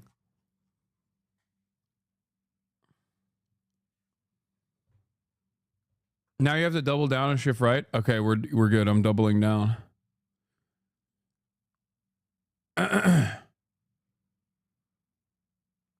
Ethan podcast, if I recall correctly. What do you mean? The ones that are definitely permanent is the corporate tax rate. Anyway, let's continue. It's rather incredible. And I do want to talk to you about your legislation, but let's talk about DOJ very quickly. DOJ has fired and then rehired thousands of federal workers, including FAA employees in charge of aviation safety, specialists working on nuclear weapon safety. What do you say to those who believe Elon Musk's chainsaw approach has jeopardized the safety and security of Americans? Well, he found $160 billion worth of fraud waste and abuse. I mean, I think he's done an amazing job. I think his people have done an incredible job. They're brilliant people. They know the computer. I actually asked him, what's their big trait? He said They they're know the computer. unbelievable at computers. In other words, you can't fake them out because these people were, in many cases, crooks. But it was fraud, waste, and abuse. They found, your question should be asked a different way. Were certain things found? Yes. How much? $160 billion. Think of what $160 billion is. He found $160 He said he'd That's find fake. $2 trillion. Well, we're not finished yet. We're not finished Do you yet. think the work continues even though he's Of leaving? course. He said Sure. He's leaving behind some very brilliant people. They were on television last night. They're super high IQ people. I like high IQ people. The Democrats don't have many of them. Let me ask you about some news that broke. You are threatening to rescind Harvard's tax-exempt status. Yeah. And yet directing the IRS to investigate and rescind a university's tax-exempt status is contrary to what's in the federal law. The law says you can't do this. Do you think you're following the law? Well, I tell you, I'm going to just follow what the lawyers say. They say that we're allowed to do that, and I'm all for it. But everything I say is subject to the laws being 100% adhered to. Are you willing to take this to court if it becomes a court fight? You're going to take it that far? We've won a lot of cases. All right, let's talk about some of the No, other you actions haven't. you've taken over the past 100 days. Last month, you directed your Attorney General, Pam Bondi, to review 2 people who you perceived to be your political adversaries. And yet you told me in December... Bro. What's so funny about it is, like, when he says we won a lot of court cases, he actually hasn't. But I guess his advisors keep telling him that decisions that come down from the Supreme Court, for example, like the Kilmar Abrego Garcia return, like, he literally just listens to his lawyers, and his lawyers are like, yes, Mr. President, it was actually unanimous, 9-0 in your favor. Like, that's what Stephen Miller said. And Trump was like, come on, Stephen. You're so beautiful. Come on, Stephen. Tell him what you told me about the Supreme Court decision. And it's crazy that, like, he just fucking lied on national television. That is not what the Supreme Court's decision is. It's the exact opposite.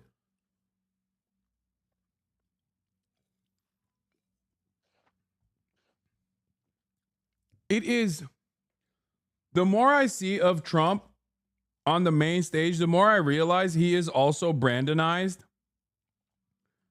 and is being used like a mecha, like a fucking flesh puppet by the likes of, like, Stephen Miller and some of the most reactionary Nazis.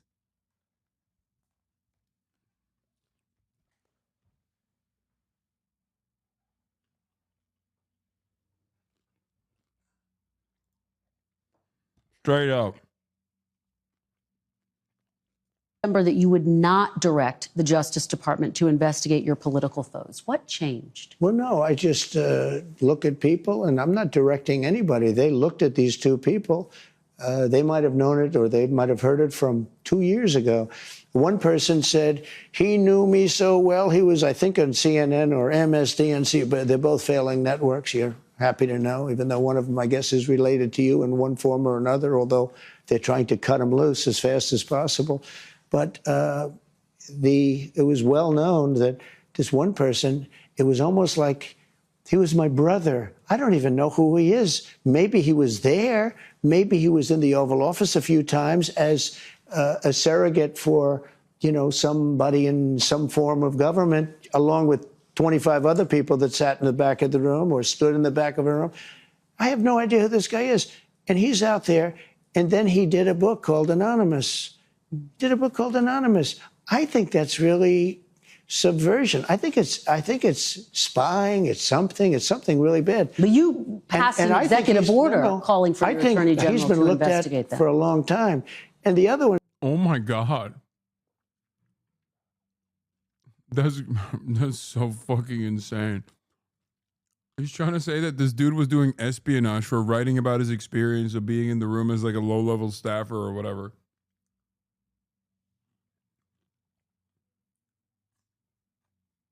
and said that the election was so wonderful. It was such a, well, it turned out it wasn't a wonderful election. It was a corrupt election. Well, let me ask it this way, sir, because when we talked in December, I asked you, what is your message to people who didn't vote for you? Let me remind you of what you said. You said, I love you, and we're going to all work together. How does pursuing your political foes help to unify Did I really say I love you? You really did. That's a direct quote. Yeah, I'm sure you're right, but I'd like to see I promise I'll show it to you. I'll show you the tape. Look, how does that help to I unify want to the treat country? people fairly, whether they voted for me or not.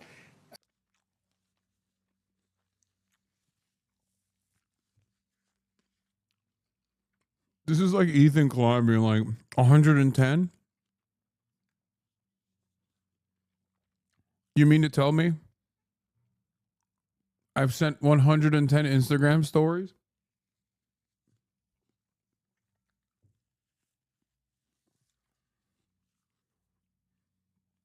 Well, that can't be true. Do you mean since 2023? Oh no. You're telling me it's since 2021, January 31st, 2021. I don't believe you.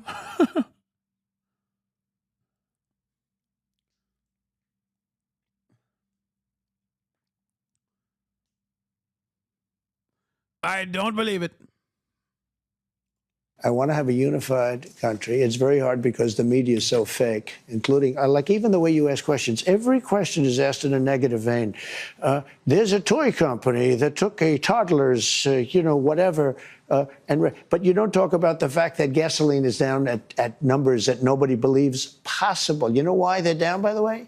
Drill, baby, drill. We're drilling like crazy right now. We try to make sure every question is fair, Mr. President. Look, every question you ask says a very negative slant. No, but look, I'm just curious. I'm fine for responding to you. I don't think you're very difficult at all to respond to be honest with you. But you know what? You should ask some positive things like, sir, it's amazing what you've done with gasoline. Because you know what? Gasoline's big business. A stroller is not big business. To this question, Mr. President, you said you wanted to unify the country. Does going after political foes undercut that goal? No, not at all. No, we want honest people. Okay. I think you have to do that. We want honest people in this country. Let me ask you big picture. People who have lived in countries like the Philippines, Hungary, Russia, they look at some of your actions going after civil service, going after universities, law firms, the media. They say it's out of an authoritarian playbook. What do you say to those who believe you are taking the country down an authoritarian path? Well, there you go again. Why don't you ask it a different way? Many people wanted to come into our country. Many people love Trump. I won the election. They didn't win the election. I got a lot more votes than they did. I won the popular vote. I won all 7 swing states by a lot. Great answer, man.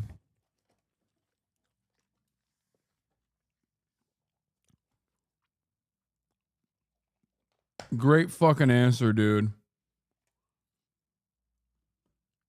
Incredible answer.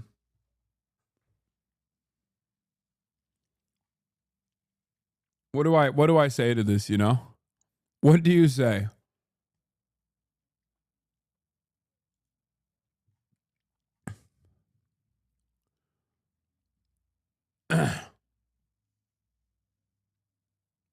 You meant January 31st, 2025? No. What?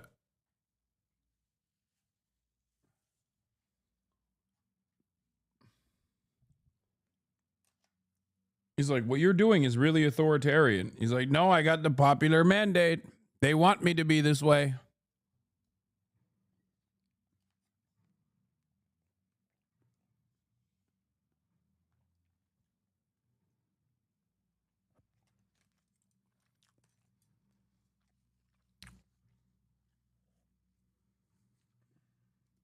A lot of people were surprised. I said, I think you could win 4, maybe 5. No, I won all 7, and I won by a lot.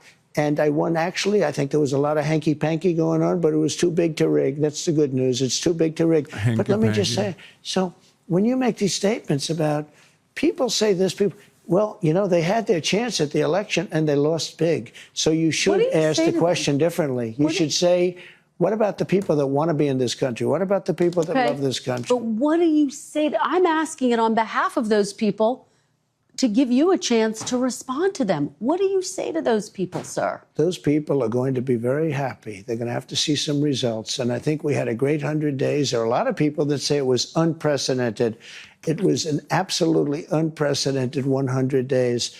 And why does he? That's, by the way, as a longtime Trump stan, you know, because I'm apolitical, I noticed that he started doing this new thing where he always goes, "Why don't you ask me the question in a different way?" That's new. That's a new meta. And I don't know where it's coming from. I don't know who taught him that. I don't know why he says that. But he always says that now. When he doesn't like a question, he goes, "Why don't you ask nicely? Why don't you ask me nicely? Why do you ask such mean questions?" He got used to press pool. He's used to the new White House press pool questions. No, I know, but I'm saying, like, I just don't know where that, like, who taught him that? I hope that they're going to be right. Do you see dissent as an essential part of democracy? It's a part of democracy. It is. You're Is always it going an to have important dissent. part of democracy? Yeah, you're always going to have, Kristen, you're always going to have dissent. There's nothing you're going to do about that. Am I going to get 100% unified? It would be a strange place. I can't even imagine it where 100%. Look, you have people that are good people. Mm-hmm. They're very smart people. And they honestly believe we should have open borders and the entire world should be allowed to pour into our country. I think it's a 95-5 issue, but they believe it. They're not even bad people. Some of them are bad. You have people that honestly believe that men should be allowed to play in women's sports. Some of these people, I don't know any. I haven't been able to find any, but they exist. They say it's an 80-20 issue. I don't believe that. I think it's a 97-3 issue. Do you think people should have the right to criticize you without fear of reprisal? Absolutely, yeah, I do. That I do. And how do you square that? And I think that happens. How do you square that with the fact that you have passed these executive orders asking the Attorney General to look into some of the people who've criticized you, who've been harshest against you? I have been investigated more than any person in the history of the United States of America. I've been investigated more than the late, great, as I say at my rallies, Alphonse Capone. Alphonse Capone was a nasty man. He was the highest level gangster. And I have been investigated more than Al Capone, more than anybody. These people are evil people, and I won. And I'll tell you what, all I want to happen is for the Department of Justice and the FBI. Pam is great and Cash is great. I think they're two great people, but they're their own people. They want to do a fantastic job. And all I want to do and all I want to ask for is that they be allowed to do their job. I'm not telling them to do anything, and I believe I have the right to do it. I'm, in theory, the top law enforcement officer as the president. We went over this once before, and it turned out I was right. But I'm not looking to use that. We have two great people, and we have many, many incredible people under them, and I just want them to do their job and do it well. Let me ask you about something I don't think you've been asked much about, which is you've branded your own cryptocurrency. The coin's value actually surged recently after you announced that top holders would be invited to have dinner. I don't even know that. What did it surge to? What did it surge to? Yeah, what's it worth? You might as well tell me, because I have no idea. Well, it surged. It surged. I will find it. Hold on one second. 5.2 or 58%. So 58%. To what number? That's not bad. 14.32. What? Billion? No, dollars per cryptocurrency. $1 billion? No. What's the number? I mean, what is the amount? The meme coin's value hit a peak of 75.35 on January 19th. Yeah, but that doesn't mean anything. And that's before your inauguration, and then it surged. Look, I'm in favor of crypto. Okay, but let me just ask you, what do you say to those who argue that when they hear that, they worry you're profiting from the presidency? I'm not profiting from anything. All I'm doing is, I started this long before the election. I want crypto. I think crypto is important because if we don't do it, China's going to. And it's new. It's very popular. It's very hot. If you look at the market, when the market went down, that stayed much stronger than other aspects of the market. But I want crypto because a lot of people, millions of people want it. I don't know if you know that Biden went after it violently, and then before the election, he changed his tune entirely. His head of the SEC, everybody changed their tune. You know why? Because there were hundreds of millions of people that are... There ain't no way this dumb fuck is going to send me to a camp. He is. All of us. In some ways, it makes it so much worse that it's not even like a competent or smart strategist that is going to be sending all of us to concentration camps. You know? Forget a level 40 orc wizard in WoW. That shit is for LGBTs. You've moved on to slaying real life monsters and becoming the politics goat. You are Jon Snow in real life. You have my axe, Asmongold. Brace, there's no wizard in WoW. It's mage, arcane frost or fire, or warlock, affliction, demonology, or destruction. And he just responds with LGBT.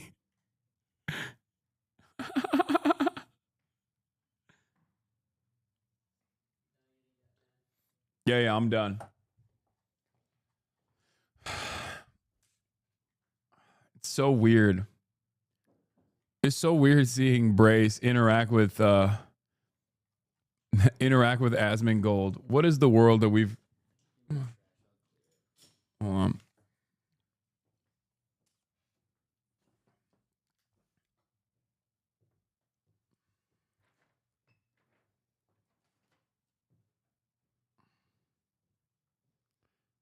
I just finished a talk between you and Ethan. I just wanted to say the small fact that I'm Iraqi, and I know this firsthand. Jews in Iraq lived normally with all Iraqi religions and races until Nakba, and then Saddam, later on, you mean, decided to kick them out, and not a single person accepted that they were literally our friends and family. We don't hate them whatsoever. Our fight is against Israel's genocide, not with Jews. I mean, good luck. Uh-huh.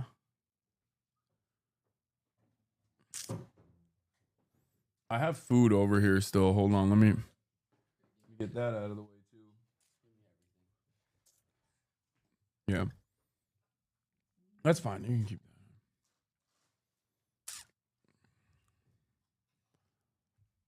We just have to take some photos, chat. I don't know why, but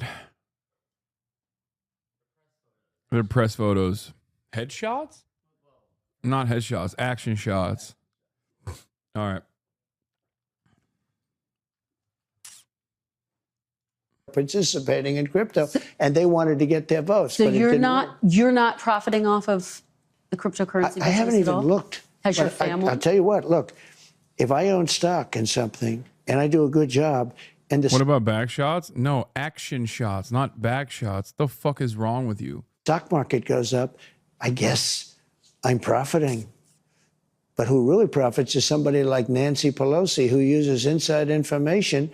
She worked for $175,000. Wait, he's saying so he's profiting exactly like Nancy Pelosi, but it's bad because Nancy Pelosi did it. But it's good when he does it. Like, that's the argument here. The argument here is, who's really profiting? Nancy Pelosi, just like me.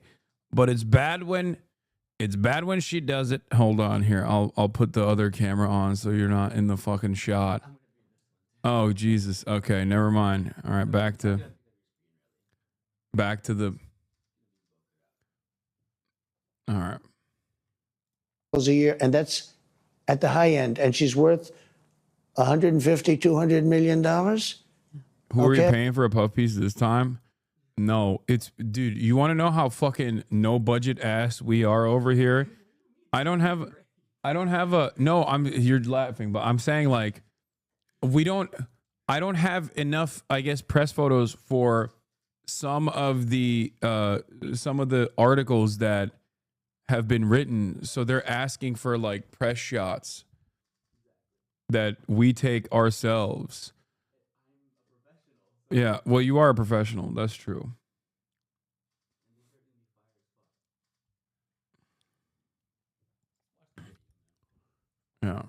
Put the video in You the ought to bag. look at Nancy Pelosi, and you ought to look at some of these politicians that are stone cold crooks. I was very wealthy when I came in. Being president, I probably cost me money if you really look. In fact, I do something that no other president has done. They think maybe George Washington has done. I contribute my entire salary to the government, back to the government. So And I'm will you doing it contribute again. anything you earn from crypto back to the government? If that I happens? never thought of that. I mean, should I contribute all of my real estate that I've owned for Oh. That was a good question. That was actually a good question. And instantly he's like, no, that's a no. many years? If it goes up a little bit because I'm president and doing a good job? I don't think so. Okay. But I've done something that surprisingly, they say nobody else has done, no other president has done. And it's a substantial salary. It's like $500,000 a year or $550,000 a year. Change your hairstyle for a bit of variety in the photos. Yeah, same outfit, but a different hairstyle will truly create that variety necessary for these press shots. 4 years, a couple of $1 million. I gave it to the government last time. I never got a story saying I gave it. Nobody cared if I gave it. I guarantee if I didn't give it, there'd be a big story. But no other president, they say, with the possible exception of George Washington, and they haven't been able to find those records. And we've had wealthy presidents before, but no other president has contributed the salary.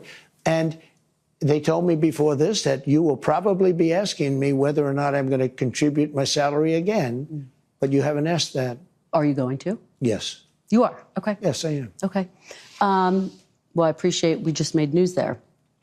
Let's talk about foreign policy, sir. Oh, you've made news in a lot of different parts of this conversation, I will say. Like when he said, I don't know about due process. It's too hard. It's too hard. You just signed a minerals deal with Ukraine. It's a sign, it seems, that the United States is invested in Ukraine's future. The Secretary of State told me this is a very critical week.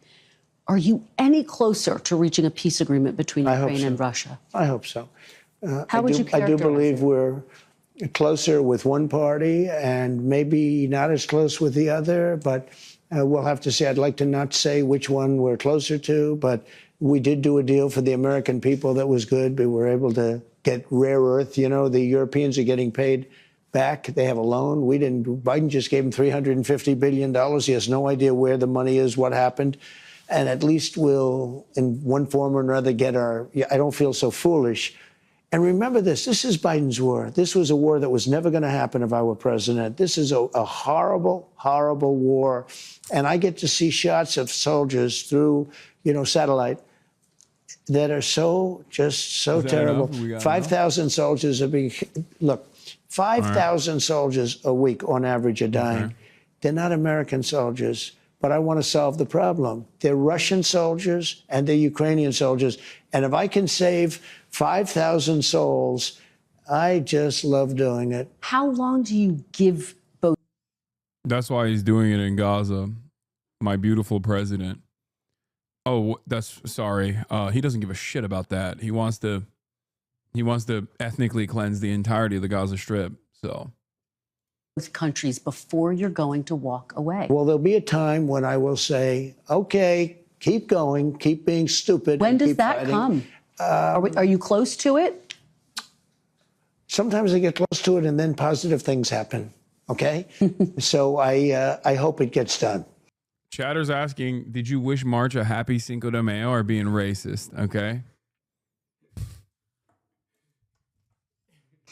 Your close ally, Senator Lindsey Graham, has a sanctions bill against Russia. If you get to that point, Mr. President, where you're prepared to walk away, will you sign that sanctions bill? Well, it depends on whether or not Russia is behaving toward coming to a peace. We want a peace deal. We want Russia and Ukraine to agree to a deal. Mm-hmm. We think we're fairly close, and we're going to save a lot of people from being killed. We save a lot of money, too, because we're spending money like, Europe is spending a third of the money that we're spending. And it's more important for Europe than it is for us. Biden had no control. He just sent money over there willy-nilly. Nobody had any idea what was happening, why they were doing it, why they were sending it, and it was massive amounts of money. So you think you're close to a deal? What will Russia have to give up? Because Ukraine, there's been discussions they will have to give up some of the land. Russia will have to give up all of Ukraine because that's what they want. All of Ukraine, meaning they wouldn't keep any of the land that they've claimed? Russia would have to give up all of Ukraine because what Russia wants is all of Ukraine. And if I didn't get involved, they would be fighting right now for all of Ukraine. Russia doesn't want the strip that they have now. Russia wants all of Ukraine.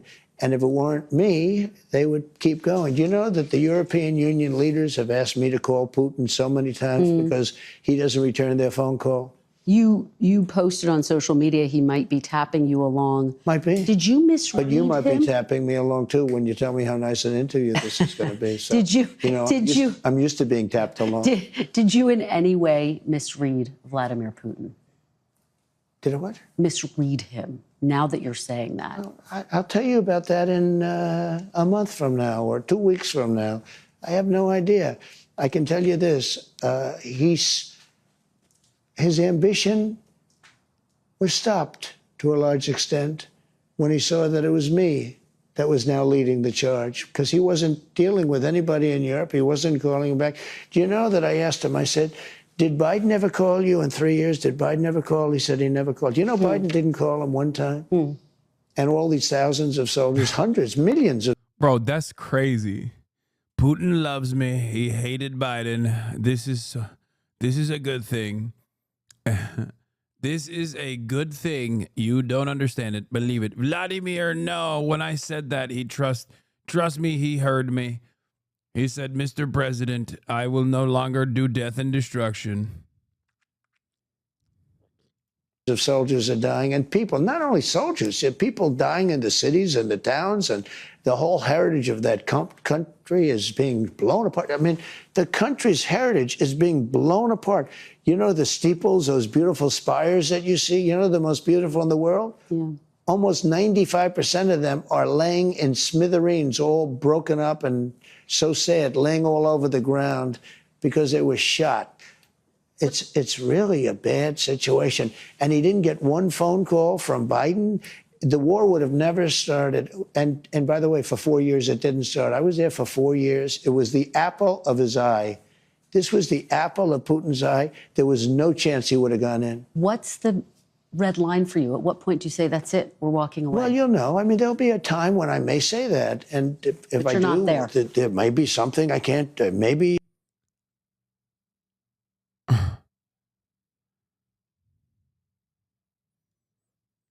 Twitch streamer Dan Saltman. Dexterdonox. He's back. Austinox is back.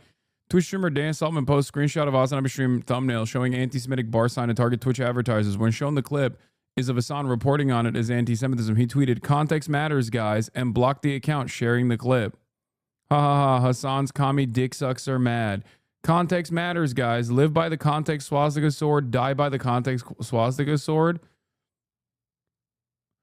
What doesn't make any sense in this process is like, yeah, the swastika sword was also not a swastika sword, which Ethan also recognized. What the fuck do you mean? So that was also out of context, and this is, you're just continuing to be out of context? Like what? This is, for the record, it'll never not be crazy to me that this dude is 60 years old, by the way. Like, please, man, please fucking focus on something else for your life. This is insane. If you're wondering, what do you do in this situation? What do I even do in this situation? We getting a community known on Diddy Saltzman insane tweet? Just wait him out at this point? Yeah, just like real anti-Semitism looks like. This is it. Okay? And ironically enough, yeah, the staff brought it out, and the staff wrote it. Like, the fact that there were people that literally okayed this, like you wrote it on a napkin and you said, this is what I want on my sign. And then someone went and took the letters FUCKTHEJEWS and planted them, okay, on that fucking sign. And then numerous people saw it in the process and were like, here, let's get these bottle service girls to bring it out. And at no point did anybody go, what the fuck are you guys doing? Kick these fucking losers out of the bar immediately. We are not putting out a fucking sign like this. I know the dipshits that ordered it are probably drunk, but I don't think the fucking manager is on. Like, what a crazy thing that it's so transparently false, right? It is so transparently a falsehood, and yet nobody fucking cares. I don't understand it. Like,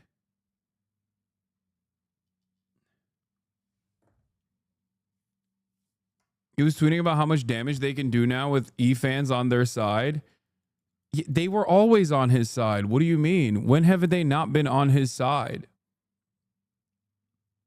Like, if the damage hasn't been done thus far, it's not going to be, this is not like a new meta for them. You know? It's just so fucking stupid. The thing that actually shocks me is how much dumber the discourse has gotten. Like, there was at least some interest from people on opposing teams in the past to be like, is this true? You know what I mean? Like, people would at the very least, if I were to do this about someone, I'm certain that people in my community would go along with it. If I were to just lie, right? If I were to lie about someone and be like, oh, this person did this or this person did that, like, yeah, there would definitely be a lot of people that would go along with it for sure. But I'm certain that there would be a decent number of people, even in this chat, that would go, hold on, I don't think that's the case. As a matter of fact, they do it all the time. They do it all the fucking time. There are people in this chat that will come in and do it when I'm saying something correct, and people are still skeptical over it. I have some of the biggest semantics perverts in the game. Yeah, it just happened today with the corporate tax, not the corporate tax rate, but the tax cuts being sunset. So I can't comprehend how other people, like other communities, are just actively like, yeah, I don't really care that it's wrong. I just hate this fucking guy. Every single person who hit like on Diddy Man's tweet did so knowing it's wrong. They're living in a yes-anding acting troupe. I just don't understand what that does. Like, what does that do? Because it's not working. You're just basically in this echo chamber where you're imagining things about me that are demonstrably false with the hopes that like no one from that side crosses the boundary and comes in here. Is that what it is? Because there are plenty of people who see this shit and go, wait a minute, is this correct? Let me go check this out. You know what I mean? There are always still people that will eventually go, I'm going to go see for myself. And then those people are going to be like, okay, well, I guess I was lied to pretty actively by this fucking cult.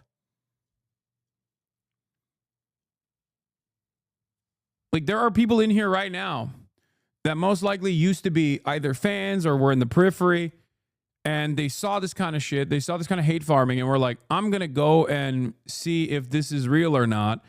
And when they unironically come in here, they go, okay, this was completely incorrect. My bad. They become a part of this community. So you're literally fucking creating additional fans for me. That's it.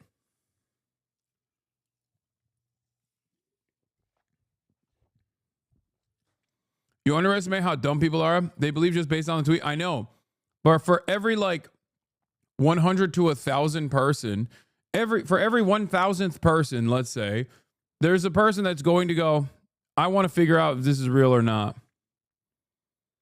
I was looking back on DMs with one of my cousins from 2021 who replied to a story I posted about you saying Hasan is anti-Semitic. If you knew you were Jewish, he wouldn't be so kind. That's so funny. All the way back in 2021. That was me with you owning a mansion discourse. Yeah. You are getting the tweet wrong. I think they just like the hater coming from it. Read my last message. See, this person is very clearly, this person is very clearly still doing that. What I was talking about with respect to, I have semantics perverts in my chat that will try to come after my argument in a critical fashion, even when they're in the wrong. I think he's talking about the fact that Twitch used this as a thumbnail, which is why they advertise on Twitch. So he's not complaining about Twitch, not you. Dude, what are you talking about? No, the implication there is that I am a vicious, rabid anti-Semite, and that's why I'm looking at that. That's what he's implying. What are you, crazy?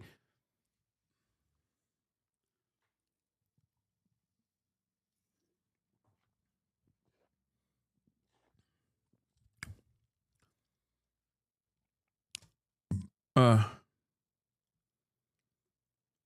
think if you told us a lie like Ethan is faking his ticks, then double, triple, quadruple down, we would 100% call you out on that bullshit. Yeah, 100%.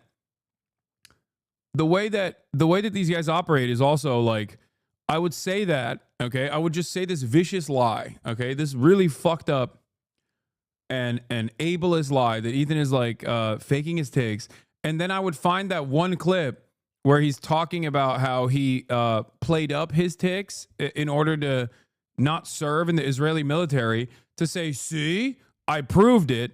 And then I would just go along. I would clip that out of context and I would just keep saying it over and over and over again. If I were to do that, my community would be like, what the fuck are you saying? What are you even doing? Why are you talking about this person? Why are you lying about this person? I would lose half my fucking audience overnight.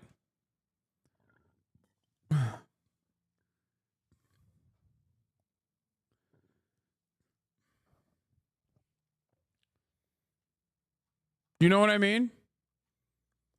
Except on the other side of the fucking discourse, virtually everything they say is a lie, and they just like keep doing a barrage of, this is fucking little weasel rat. I mean, it's okay because I'm doing the same thing. See, this is what you guys don't get. This is what you don't get. You don't play the game. You don't play it strong enough. Dan Stalkman, he's like admitting to taking out of context clips and just lying over and over again for defamatory purposes. You're over here like, Dan, do not bring up that he went to a brothel. Yes, it was raided, but in the end, they didn't find enough crimes to shut them down. He has no issues clip chipping me, okay? He's fine doing it. Why the fuck would I not do it in return, okay? He wants to, like, do out of context fucking clips at me. You know what? That's fucking... What's really funny about this statement is it's also a lie, because in order for me to find out of context clips of him, I would have to know anything about him. Okay? I would have to like know what the context is and then be able to cleverly clip it out of context. I don't know anything about this man. I just know he's a fucking 60-year-old pervert who's lost his goddamn mind and like has made it his life's mission to actively stalk me. I don't give a shit. I don't know who the fuck this loser is.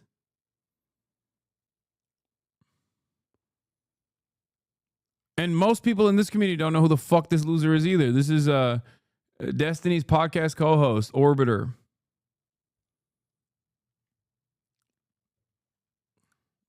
Who spends every waking moment actively trying to get me deplatformed. That's his whole life's mission. Is to create some kind of like plausible deniability for Destiny as he uses the Diddy G community to try and actively deplatform me.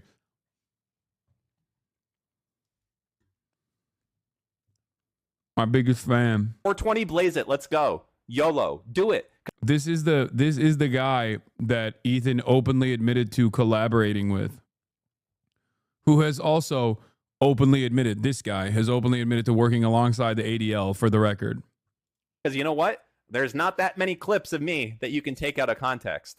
There's a few, but there's so much. The funniest part about this also is that he's so horny to fucking try to find something that he literally burned the reputation of his privacy company by trying to get a hit tweet out scouring the interweb for an internet archive of like a fucking Diddy tweet that I made in like 2012 that I don't even remember making, don't even remember deleting really. And he used that to be like, yeah, he used our service. He used our service to delete that. And it's like, brother, the most offensive part of this process is that you lied about me using your service. It was so stupid. It's his own fucking privacy application that he burned the reputation of to make it seem like they actively actively blackmailed their fucking clients.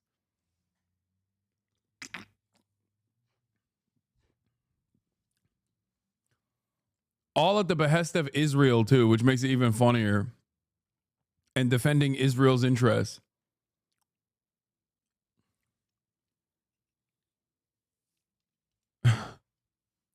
Amazing.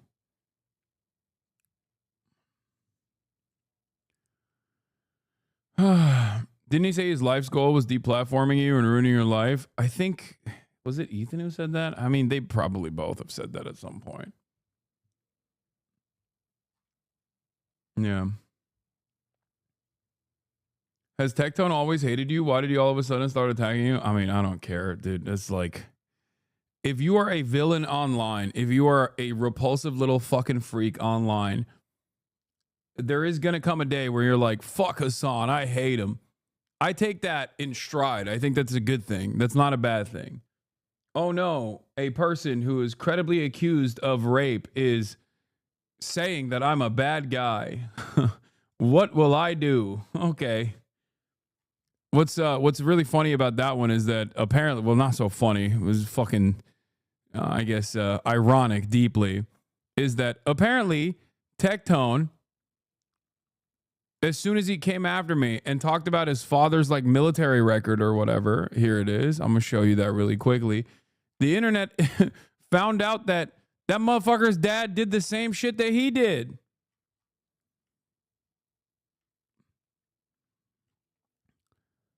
Where is it? Hold up. Let me find the original tweet just to help you understand what's going on here real quick. He said, I am genuinely considering full swapping to YouTube if this terrorist propaganda isn't punished harshly and immediately on Twitch. My father, my brothers, and our soldiers did not bleed, sacrifice, and die for this bullshit to be allowed and promoted on Twitch. This needs to change immediately.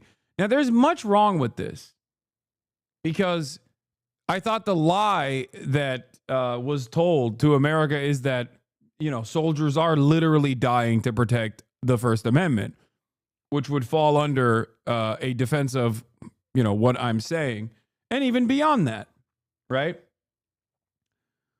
But it turns out, because and it's also additionally funny because everyone fucking hates this repulsive little monster, this goddamn ogre, which is precisely why I said, oh no, what will anyone do if the bald pervert leaves the Twitch platform for good?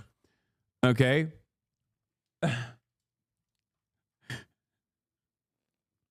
Turns out,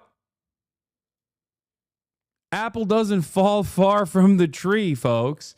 This is who he was talking about, Tectone. Apparently, this is his dad.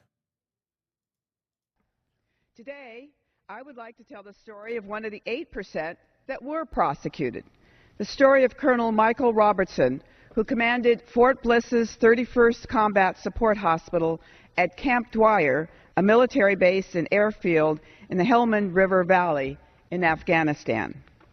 Last week, Colonel Robertson was convicted by a military judge of 14 charges, including having pornography on his government computer, sexually harassing 3 women, and assaulting 5 women. 8 women that served under his command testified at great cost to their careers and their privacy. Colonel Robertson routinely touched them without permission. Someone found a photo of him and his father together.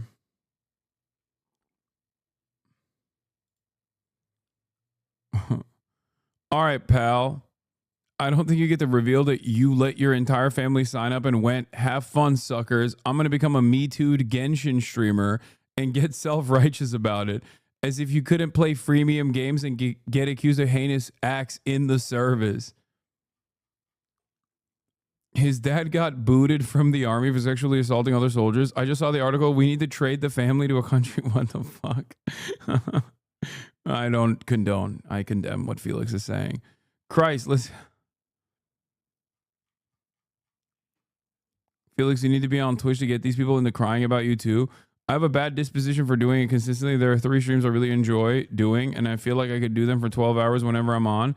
But doing it by myself like 5 days a week would start to chap my ass. I guess it would be nice making enough to buy a MiG though. I'm audio, please say it. No. I think it's pretty crazy. Oh, here's the, I think this was what I saw. Yeah, this is what I saw on the timeline. The biggest photo you see is of Colonel Michael Robertson. He was convicted of 14 accounts of sexual assault. He only served 90 days in jail and paid a $30,000 fine.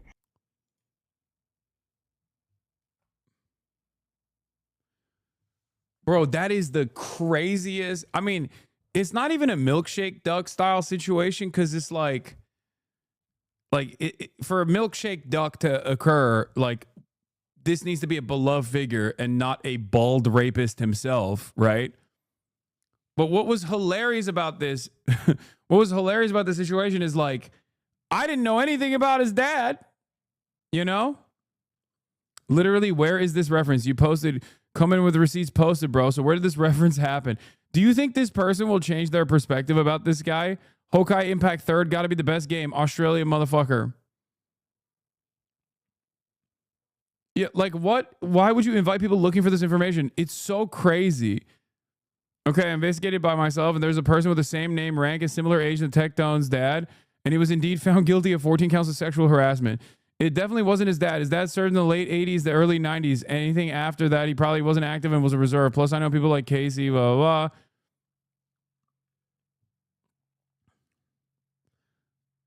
He literally references his dad as Iron Mike, which was also the nickname explicitly referenced in the trial of Michael Robertson. It's pretty obviously his father-in-law. It's not a surprise considering the history of sexual abuse that runs in the family. Like, this man has, I guess, epigenetic memories of rape. He had to do it, you know? He just couldn't. He couldn't stop himself because it's just like, it's a familial obligation over here. He literally says, should we call you Colonel in the podcast? Colonel Michael Robertson, Lamau. In the video, he literally said he served in Vietnam. The same Colonel Michael Robertson in the assault trial who served, guess where? Vietnam, Lem Phao.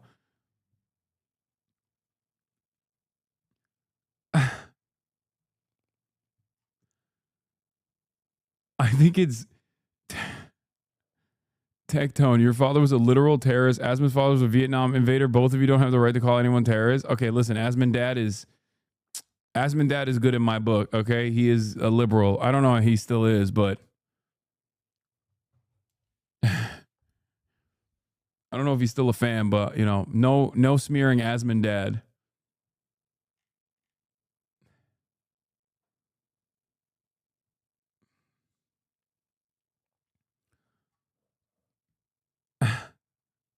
I can't believe it, dude. What an insane way to just, what an insane way to learn about new information that I previously was not privy to. On their breasts, thighs, and buttocks, and encourage them to look at pornography computer. Some testify the harassment occurred daily. Sadly, the military careers of these 8 women who bravely did the right thing are almost assuredly destroyed. A major who filed a claim against Robertson said, quote, I don't know if my career was in jeopardy for doing the right thing. What is this? Who in the Corps who supported you is going to trust you in the future, unquote.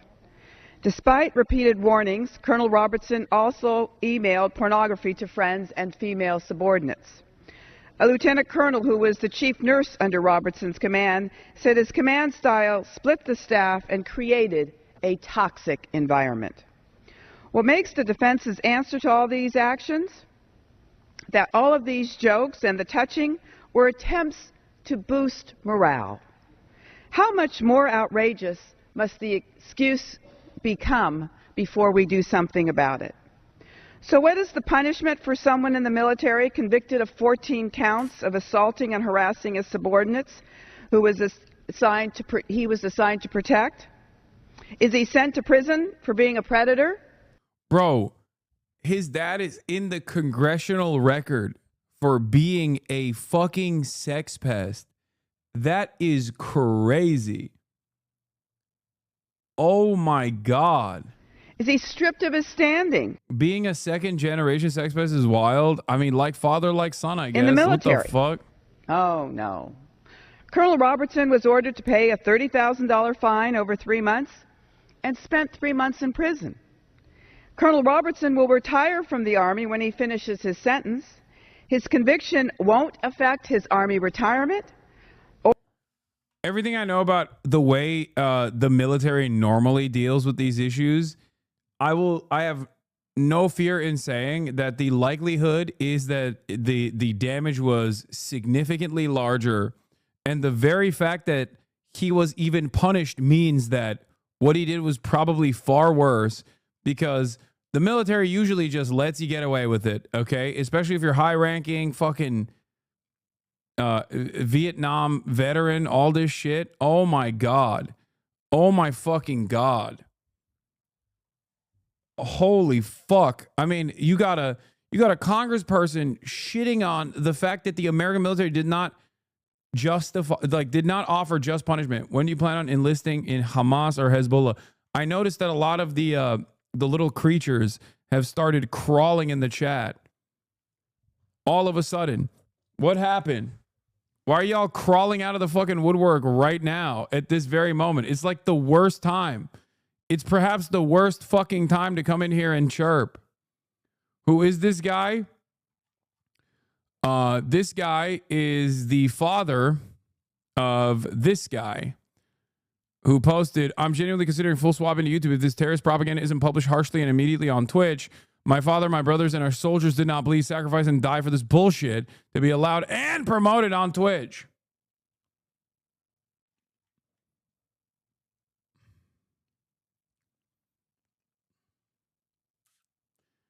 In court-martial testimony Tuesday, women said Robertson allegedly touched them without permission on their breasts and buttocks, encouraged them to look at pictures of scantily clad women on his computer, and made personal sexual comments, the El Paso, Texas Times reported.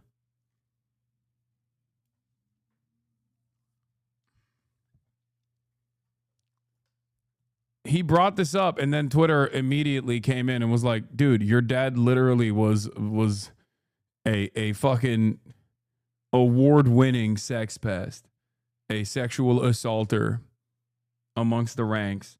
Too much of a goddamn threat to the American military. It was a national security concern, it seems, that they had to do something about it.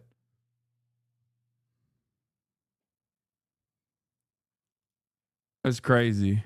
The U.S. military still protects rapists. There have been increasing protests in Okinawa because the U.S. won't stop protecting rapists. I was in a protest in Shibuya last weekend, and there's growing anger. No, I know that. Like a congressionally recognized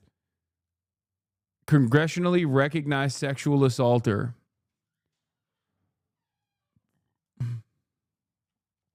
I started Camp Dwyer, but not until 2012. You're right about military punishments for higher ranks. Is class warfare exemplified and disgusting? Yep. Not bad, Lan.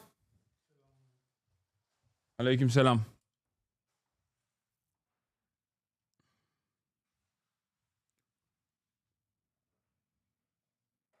Apparently, they had his dad, Tectone's dad, talking about you.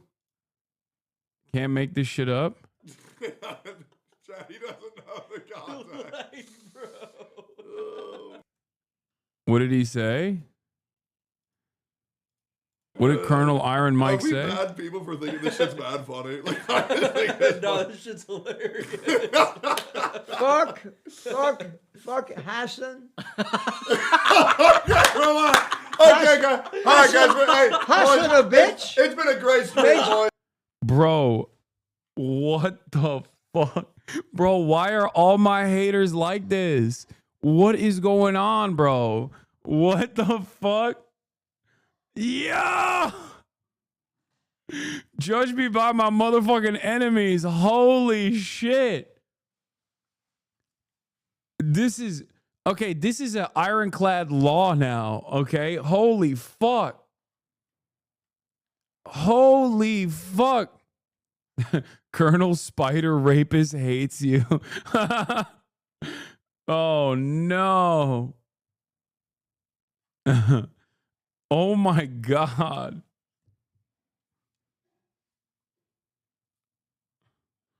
Dude, do I have I don't know what it is. Do I have this like major fucking anti-rapist vibe or something? I bring a real anti-pedophilia, anti-rape vibe to the party that pedophile rapists really don't like. Pedophiles and rapists. It's fucking crazy.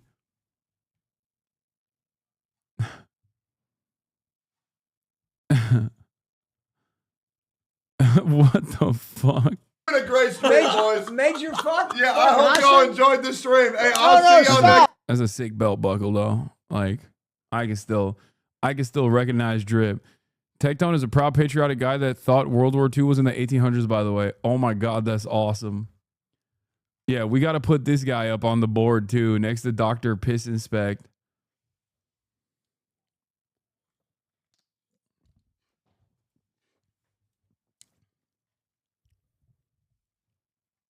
The list keeps growing, dude. It's the sex offender registry. What the fuck? What the fuck? I don't even do nothing. I didn't even know this dude existed on the planet until like earlier today. And he's rocking the Lockheed Martin shirt. Oh yeah. It's perfect. It's fucking perfect.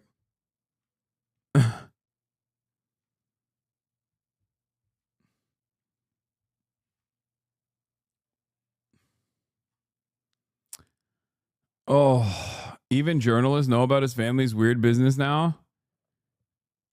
My father, brothers, and other soldiers fought to be able to censor speech. I don't like is an interesting new twist on how that line usually goes. His father is cashiered out of the military for being a sex criminal towards his subordinates. He fought for that right.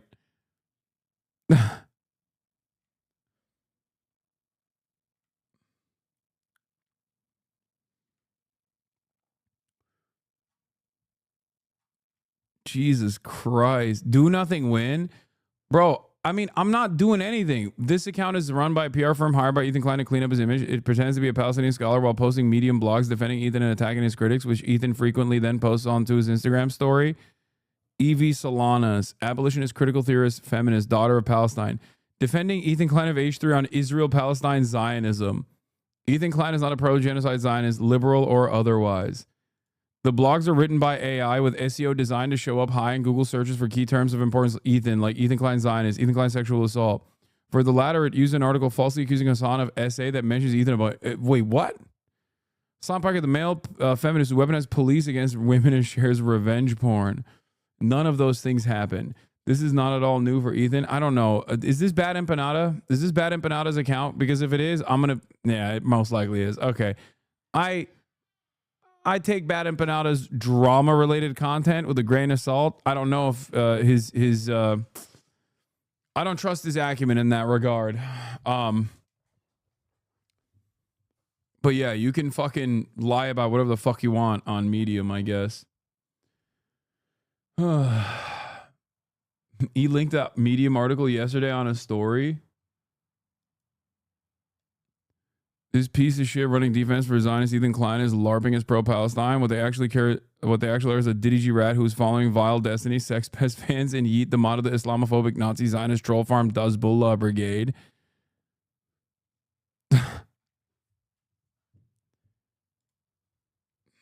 That's crazy. So you mean to tell me this person is writing... We've been getting a major influx of people who seem to think that Medium is a respectable institution. You know, there's no, like, anyone and everyone can write on there, right?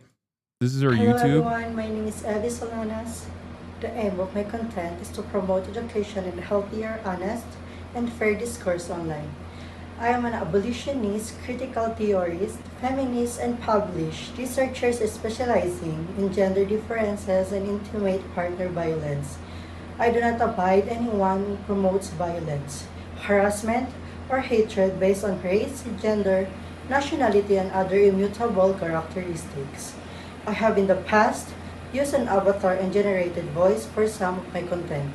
Recently, Why is Pinoy Gang coming after me like this? What the fuck? I've always shown love to my Swagapinos. What the hell?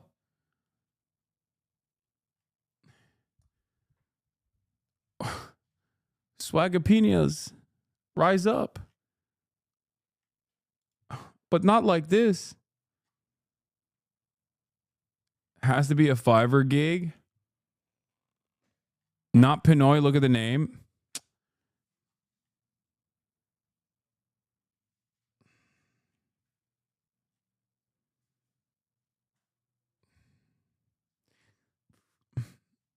I mean, the name isn't.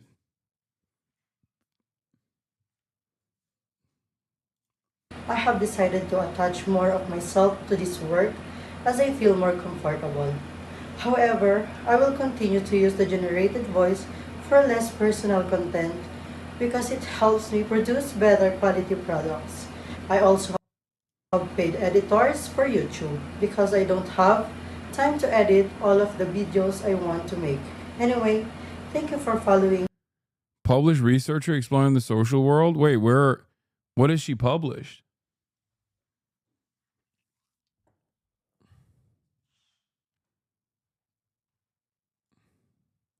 Hi, condemn what Ethan Klein said in the video, which I think is close from a decade ago, as tasteless and gross. I hope he has learned something since then. I think he has. The couple blog posts I wrote about him on a year ago have nothing to do with that in particular. I'm not Ethan Klein's keeper. I also think Hasan Piker can do better too. What the fuck? Seriously, look at the 2016 levels of 4chan/poll Arab hate and Dazbola tweets. Those are the same guys taking Aaron Bushnell's video and putting rave music law absolute psychos. No, I know they are. I know. I'm familiar with what the fuck those guys are doing.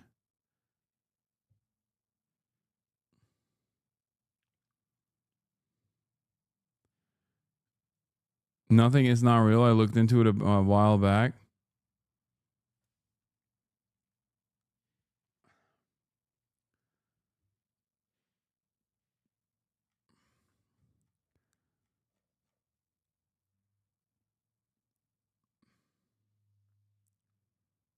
Do you see Gokunara's commentary on the debate? No, what did he say?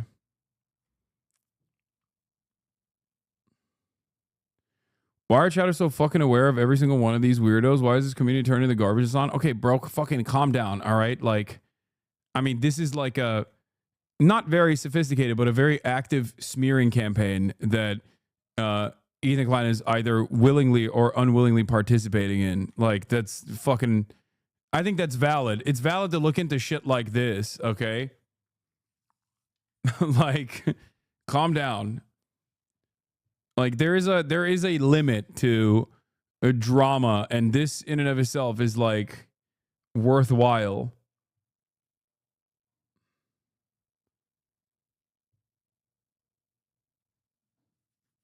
Yeah, this is a straightforwardly somewhat coordinated, not super sophisticated, but somewhat coordinated smear campaign.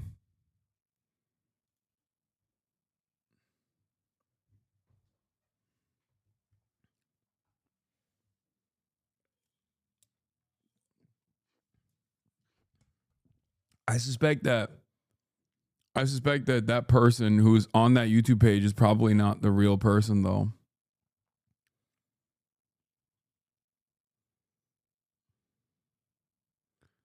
Someone told me I was in a cult that you shared revenge porn, so I did my research. That's it. Yeah, it's that mysteriously, that accusation, which is a lie, came about after Destiny actually had an active court case on him for, doing this to numerous victims, as a matter of fact, numerous victims from his own community. And then his community somehow turned it around and was like, Hasan, actually, you did this. And what was their evidence for this? It was because I was getting unsolicited nudes while being interviewed by a journalist on fucking, I think, Snapchat or Instagram or some shit like that. And I was like, oops, that's an unsolicited nude that was sent to me. It's always projection. It's always a role reversal where people just try to stretch. They try to stretch the truth in a way that suits their purpose to craft this fucking insane narrative. They see it gets attention though, and this prolongs it as it make up crazier accusations than what we're doing. Yeah.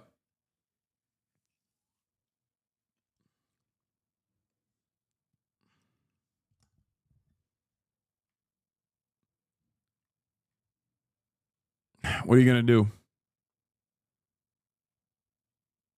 That wouldn't be me, for the record. That would not be me sharing revenge porn. That would be me being victim of sexual harassment. And no, I don't have a Snapchat anymore. But I'm saying that, like, you know, receiving an unsolicited nude would be victimizing me under normal circumstances. Not that I fucking care, but not the other way around.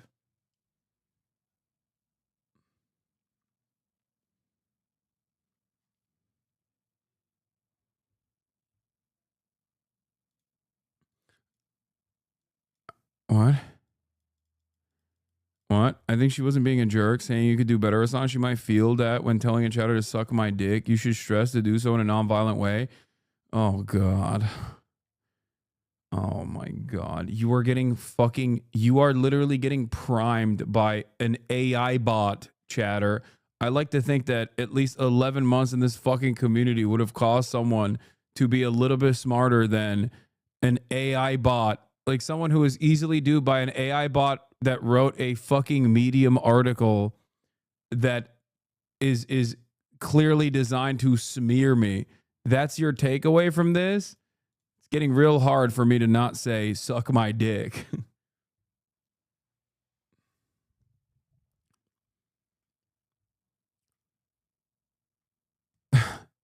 Come on.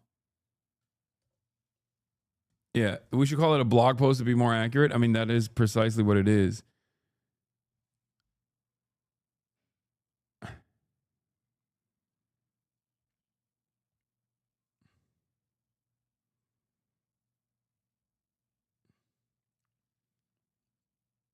Non-violently.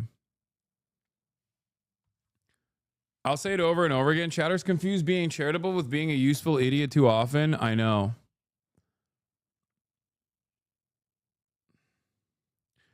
All right, let's keep going. It's not possible to do. There's tremendous hatred, just so you understand. Kristen, we're talking tremendous hatred between these two men and between, you know, some of the soldiers, frankly. Fallen fan and new chatter post debate. He said you just mispronounced Avi Schlam's name, proceeds to double down that he's right and you're wrong, then triple down when he proves himself wrong live. Oh, I don't know how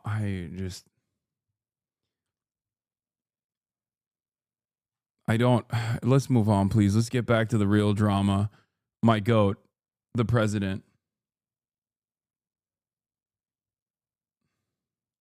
Between the generals, they've been fighting hard for 3 years.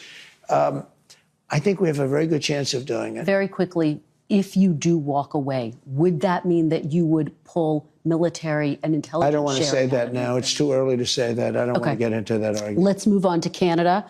You have long talked about making Canada the 51st state. There's obviously a new Prime Minister of Canada, Mark Carney, who you spoke to after his victory. He says that you didn't talk to him in that call about making Canada a 51st state. No, he called me. He was very nice, and I congratulated him. He had a victory. It's a very close victory. It's, you know, there's no majority or anything, so that's going to make things a little bit difficult, I think, for him to run. But he nevertheless had a victory, and he's a very nice man, I think. Do you plan to talk to him about making Canada a 51st state? He wants to come and see me. He's going to come this week or next week. So will you talk to him about making Canada a 51st state, annexing Canada? I'll always talk about that. You know why? Because I'm fucking crazy. Because I'm out of my goddamn mind. That's why I always will talk about Canada. Because I'm off my gourd. We subsidize Canada to the tune of $200 billion a year. We don't need their cars. In fact, we don't want their cars. We don't need their energy. We don't even want their energy. We have more than they do. We don't want their lumber. We have great lumber. All I have to do is free it up from the environmental lunatics. We don't need anything that they have. We're giving them. I asked Mr. Trudeau, who I call Governor Trudeau. I said, not Prime Minister, Governor. I said, Governor Trudeau, could I ask you one question? Why are we giving you $200 billion? Why are we subsidizing Canada? If Canada was a state, it wouldn't cost us. It would be great. It would be such a great, it would be a cherished state. And if you look at our map, if you look at the geography, I'm a real estate guy at heart. When I look down at that, without that artificial... Marx Carney, alongside with dear leader Xi Jinping, please save us. Marx Carney, save us. Karl Marx Carney, I didn't know what your game looked like, okay? Just save us. Marx Kami, save us. Artificial line that was drawn with a ruler many years ago. It was just an artificial line, goes straight across. You don't even realize what a beautiful country it would be. It would be great. But Marx Carney, we will become a bountiful province. I will start saying, don't you know, randomly. I will start saying, I apologize. I'll even add an A in the end of my conversations. Marx Carney, save us. Save us, Karl Marx Carney. Put America on the Belt and Road. Let's close the belt loop, okay? You got one belt, one road, and it needs to be closed. And guess how we close that one belt and one road? We close it by putting the belt loop directly on the United States of America, a Canadian province.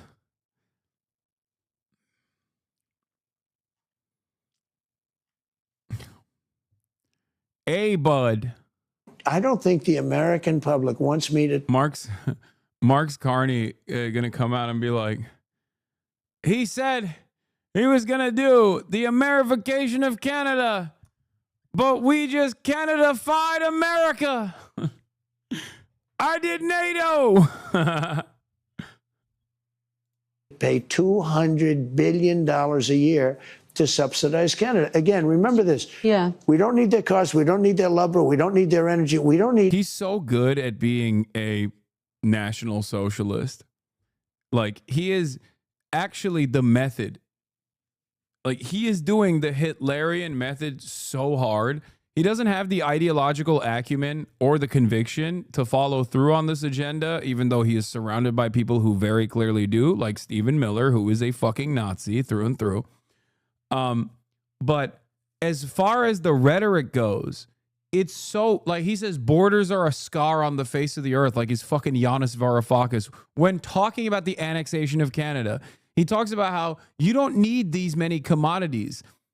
Let us rid ourselves of these material possessions and care about what truly matters. You don't need 35 different toys. You can make do with 3 or 4. Enough of... Long gone are the days where we wanted to constantly seek out abundance. It has taken a major toll on the environment. We must go back. We must return. And then why is he doing that? Oh, because he wants to decouple trade from China, from all of China's trade partners, because he wants to, I guess, nuke China without having too much of a severe repercussion in the process. It's crazy. He has the populism down pat. This man could tomorrow, if he wanted to, I think, bring about Medicare for all to this country. He would never do that because he is a capitalist through and through. But I'm not even kidding when I say he could just come out and be like, every American deserves to be saved. There is no freedom until you have freedom from medical debt. Can you believe it, folks? America's the only country in the developed world that still has the concept of medical debt. How can you claim to be free? How can anyone claim to be free if you have the freedom to what? Choose which healthcare provider you're gonna get shellacked by? That's why I'm abolishing the profit-centered, privatized healthcare structure, an expensive middleman that no one wanted. That's right. And I'm also freeing Luigi Mangione. I'm taking him out of prison, folks. Look at how beautiful he is. He looks like he just came out of central casting, folks.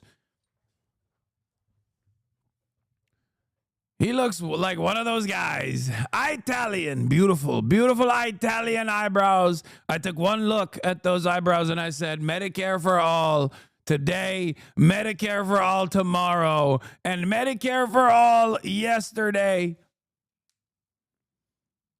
He comes out of the gate swinging like that. All the cult turns around. FDR numbers, woke Trump.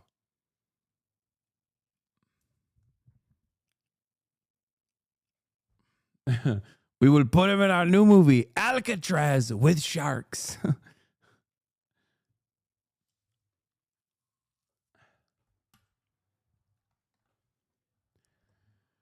Oh my God.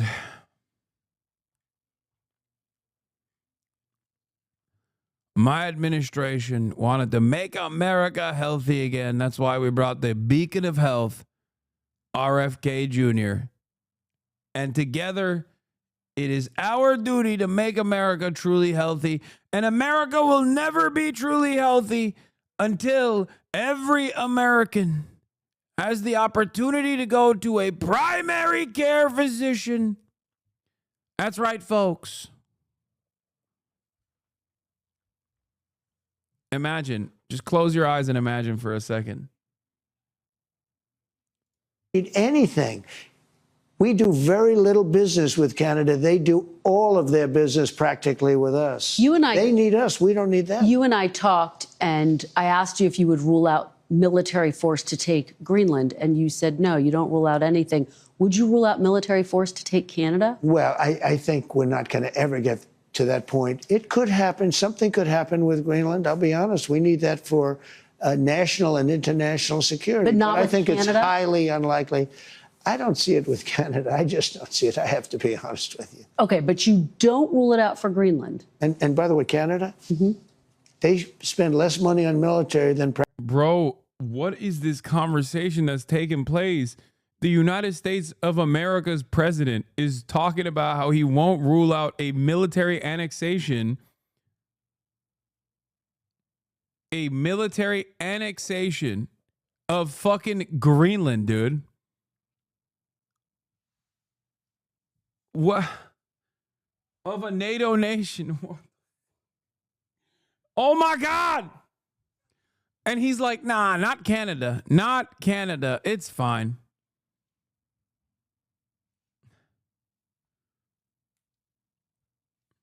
We won't do it to Canada. I'll spare Canada. Practically any nation in the world. They pay NATO less than any nation. They think we're subsidized. They think we are going to protect them. And really... If you put an Iron Dome in Vermont, we'll put rocket launchers in Montreal. Okay, Canadians, calm down. Okay, calm down. Calm down. All right. Chill out. Canadians think they're American for a brief moment when they say stuff like that, where it's like, come on. We are. But the truth is, they don't carry their full share, and it's unfair to the United States and our taxpayers. But you are not ruling out military force to take Greenland. I don't rule it out. I don't say I'm going to do it, but I don't rule out anything. No, not there. We need that. We need Greenland very badly. Greenland is a very small amount of people, which we'll take care of and we'll cherish them and all of that. But we need that for international security. Do you know, we have Russian boats and we have Chinese boats, gunships all over the place, aircraft carriers, gunships, going up and down the coast of Greenland. We need that to be protected. Internationally, we need it. So you are willing to send U.S. troops to claim a sovereign territory? I didn't say that. You asked me a question. Would you? Is there a circumstance? It could happen. I doubt it will, but it certainly could happen with respect to Greenland. Okay, let me ask you about Iran. Your administration has had conversations with Iran. Is the goal of these talks limiting Iran's nuclear program or total dismantlement? Total dismantlement. That's all you'll accept? That's all I'd accept. Okay. Now, there's a new theory going out there that Iran would be allowed to have civilian, meaning to make electricity. But I say, you know, they have so much oil, what do they need it for? But, you know, I've seen it with other states where they're looking to do something and they have a lot of oil. Iran has tremendous energy. You know, I put sanctions, if you know that. I put pretty strong sanctions on 2 days ago on the oil. The sad part is that if Biden didn't get involved, if we had a competent president, you would have never had the attack on Israel. October 7th would have never taken place. Hamas would have had no money because Iran was broke. And now in a period of 4 years during the Biden administration, they became very rich. They have over $300 billion cash in the bank. And they had no money. They were ready to make a deal with me. And it's very sad. Because of this rigged election, they didn't do it. Just another thing you can mark down to a bad election. It's interesting what you're saying, though, because Secretary Rubio has said that he would accept, or the idea is there is an openness to accepting peaceful civil nuclear program. Well, that's what people, I didn't say anything contradictory. I said that people are talking about that. And this is something that's really pretty new in the dialogue. And I'd have to be, you know, my inclination is to say, what do you need that for? You have a lot of oil. So you want total dismantlement, bottom line. I think that I would be open to hearing it. You know, civilian energy, it's called. But, you know, civilian energy often leads to military wars. And we don't want to have them have a nuclear weapon. It's a very simple deal. I want Iran to be really successful, really great, really fantastic. The only thing they can't have is a nuclear weapon. Okay. If they want to be successful, that's okay. I want them to be so successful. And, you know, the Iranian people are incredible. I just don't want them to have a nuclear weapon because the world will be destroyed. There's nothing funnier than him turning around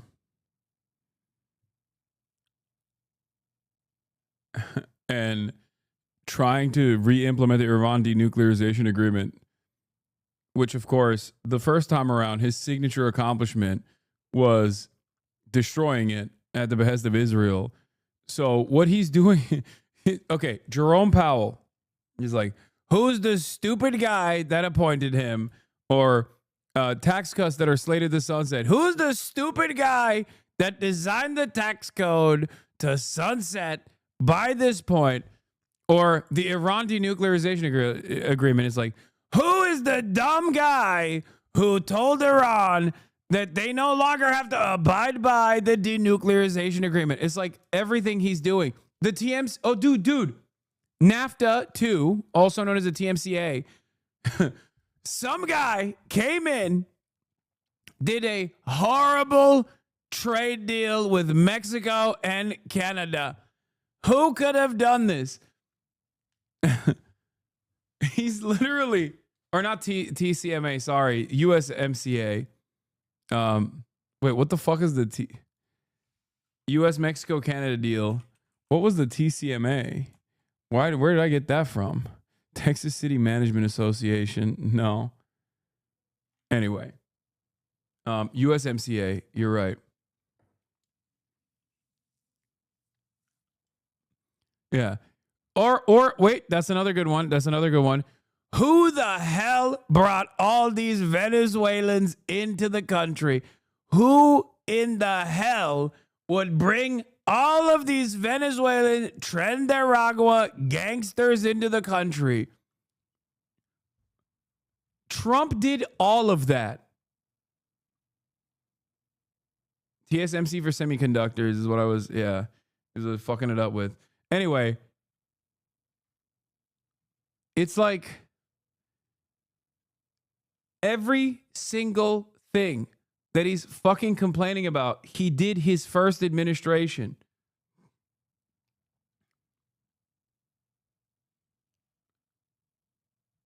Pretty much. Just to recap, we're talking about your desire to claim Canada. Who's doing questions Greenland. now? What do you say to people? You forgot the Panama Canal. Panama Canal. What do you say to people who say they voted for you because they wanted you to end foreign conflicts, not start new? I don't see that as conflict. I think that's... Can you explain how he did that? Donald Trump literally extended temporary protected status to Venezuelans on his way out again. Like literally, one of his last acts in office was to extend temporary protected status to Venezuelans. The reason why he did that was because he hates Venezuela. It's like, out of all the authoritarian strongmen that he loves, the one that he has always despised, and I truly don't know why, because it doesn't fit that profile at all, but he fucking hates Maduro. Okay? And in the process of like undermining Venezuela, they greatly escalated the sanctions regime against Venezuela with the express purpose of destroying Venezuela's economy, knowing full well that there would be a population collapse in Venezuela that would then have to go to either Colombia or neighboring countries or other neighboring countries, or come to the United States of America. And he knew that there was going to be a massive amount of people that were escaping Venezuela for a better life in the United States of America, obviously. And he turned around and offered them temporary protected status. He offered them to Haitians as well, but especially Venezuelans. On his way out, he extended additional temporary protected status to the Venezuelan migrants that were coming into the country. So now that he has this like weird smoke for Venezuelans, like it doesn't, I mean, it makes extra less sense, if that makes sense. I don't know why he's decided that he hates Maduro extra hard. Good for our country, those things. Look, the Panama Canal was taken over by China, effectively. Now China seems to have left, but the Panama Canal, think of this deal. We built the most expensive object we've ever built in the history of our country. That was Mount McKinley. They just took away, I just gave them back the name, but McKinley made the money. Teddy Roosevelt spent the money. McKinley gets very little credit, but he made, how he made the money? Through tariffs. He was the big tariff president. Okay, but forget that. We built the Panama Canal. It was the most expensive thing. It would be the equivalent, like almost $2 trillion today. We've never spent it. And it was very successful. And Jimmy Carter gave it away for $1. Panama insists Panama says they do control the canal, but we have a couple more questions left, and Panama said what? A little wrap. Panama said what? Panama says they still control it. I know you're saying China. Panama says they still control it. If you would have gone there about 5.2 months ago, every single sign on the Panama Canal, with the exception of about 15% of them, was in Chinese. Yeah. Let me ask you, because we're nearing the end, just a couple more questions here. I'm not complaining. You keep saying to me like I'm rushing. No, you're not, and I really appreciate it. I don't want to rush you. I don't want to make you nervous. Thank you. The Trump Organization is selling hats that say Trump 2028. Yeah. Are you seriously considering a third term, Mr. President, even though it's prohibited by the Constitution, or is this about staying politically viable? I will say this. So many people want me to do it. I have never had requests so strong as that. But it's something that, to the best of my knowledge, you're not allowed to do. I don't know if that's constitutional that they're not allowing you to do it or anything else, but there are many people selling the 2028 hat. But this is not something I'm looking to do. I'm looking to have 4 great years and turn it over to somebody, ideally a great Republican to carry it forward. But I think we're going to have 4 years, and I think 4 years is plenty of time to do something really spectacular. The Constitution does prohibit it. Some of your allies are pretty serious about this, though, Mr. President. I've spoken to them. They say they are coming up with potential ways. Well, obviously, the biggest one would be a constitutional amendment. That's because they like the job I'm doing, and it's a compliment. It's really a great compliment. Has anyone approached you, though, with an actual plan, a way to actually start the process? Well, there are of a ways of doing it. constitutional amendment? There are ways of doing it, and you know the same thing. And if you look at the vice presidential thing, and you hear different concepts and different other people say you can have a write-in vote. There's lots of different things. With all of that being said, I want to be a great president. I will have served. Hopefully, everything will go well. I feel very good. I just did a physical. I took, unlike all other presidents, I took cognitive tests and I aced it. I got 100% correct. And one doctor said, there were numerous doctors watching. And he said, I've never seen that before. Biden didn't take a cognitive. He couldn't have gotten the first question right. But I came out great with the physical, both physically and mentally. And I just want to serve, do a great job. I'll be an 8-year president. I'll be a 2-term president. I always thought that was very important, to be honest with you. You know, if you look at President Polk, he was a 1-termer and he did some great things, actually. Pretty good president. And I'm not saying you can't do that, but there's something about being a 2-term president that was very important to me. And just to put a button on it, has anyone in an official capacity presented you with, sir, here are some ideas by which you could actually get a constitutional amendment? Notice how the number of attempts on his life has diminished drastically since he became president. The people love this man. That's an interesting metric.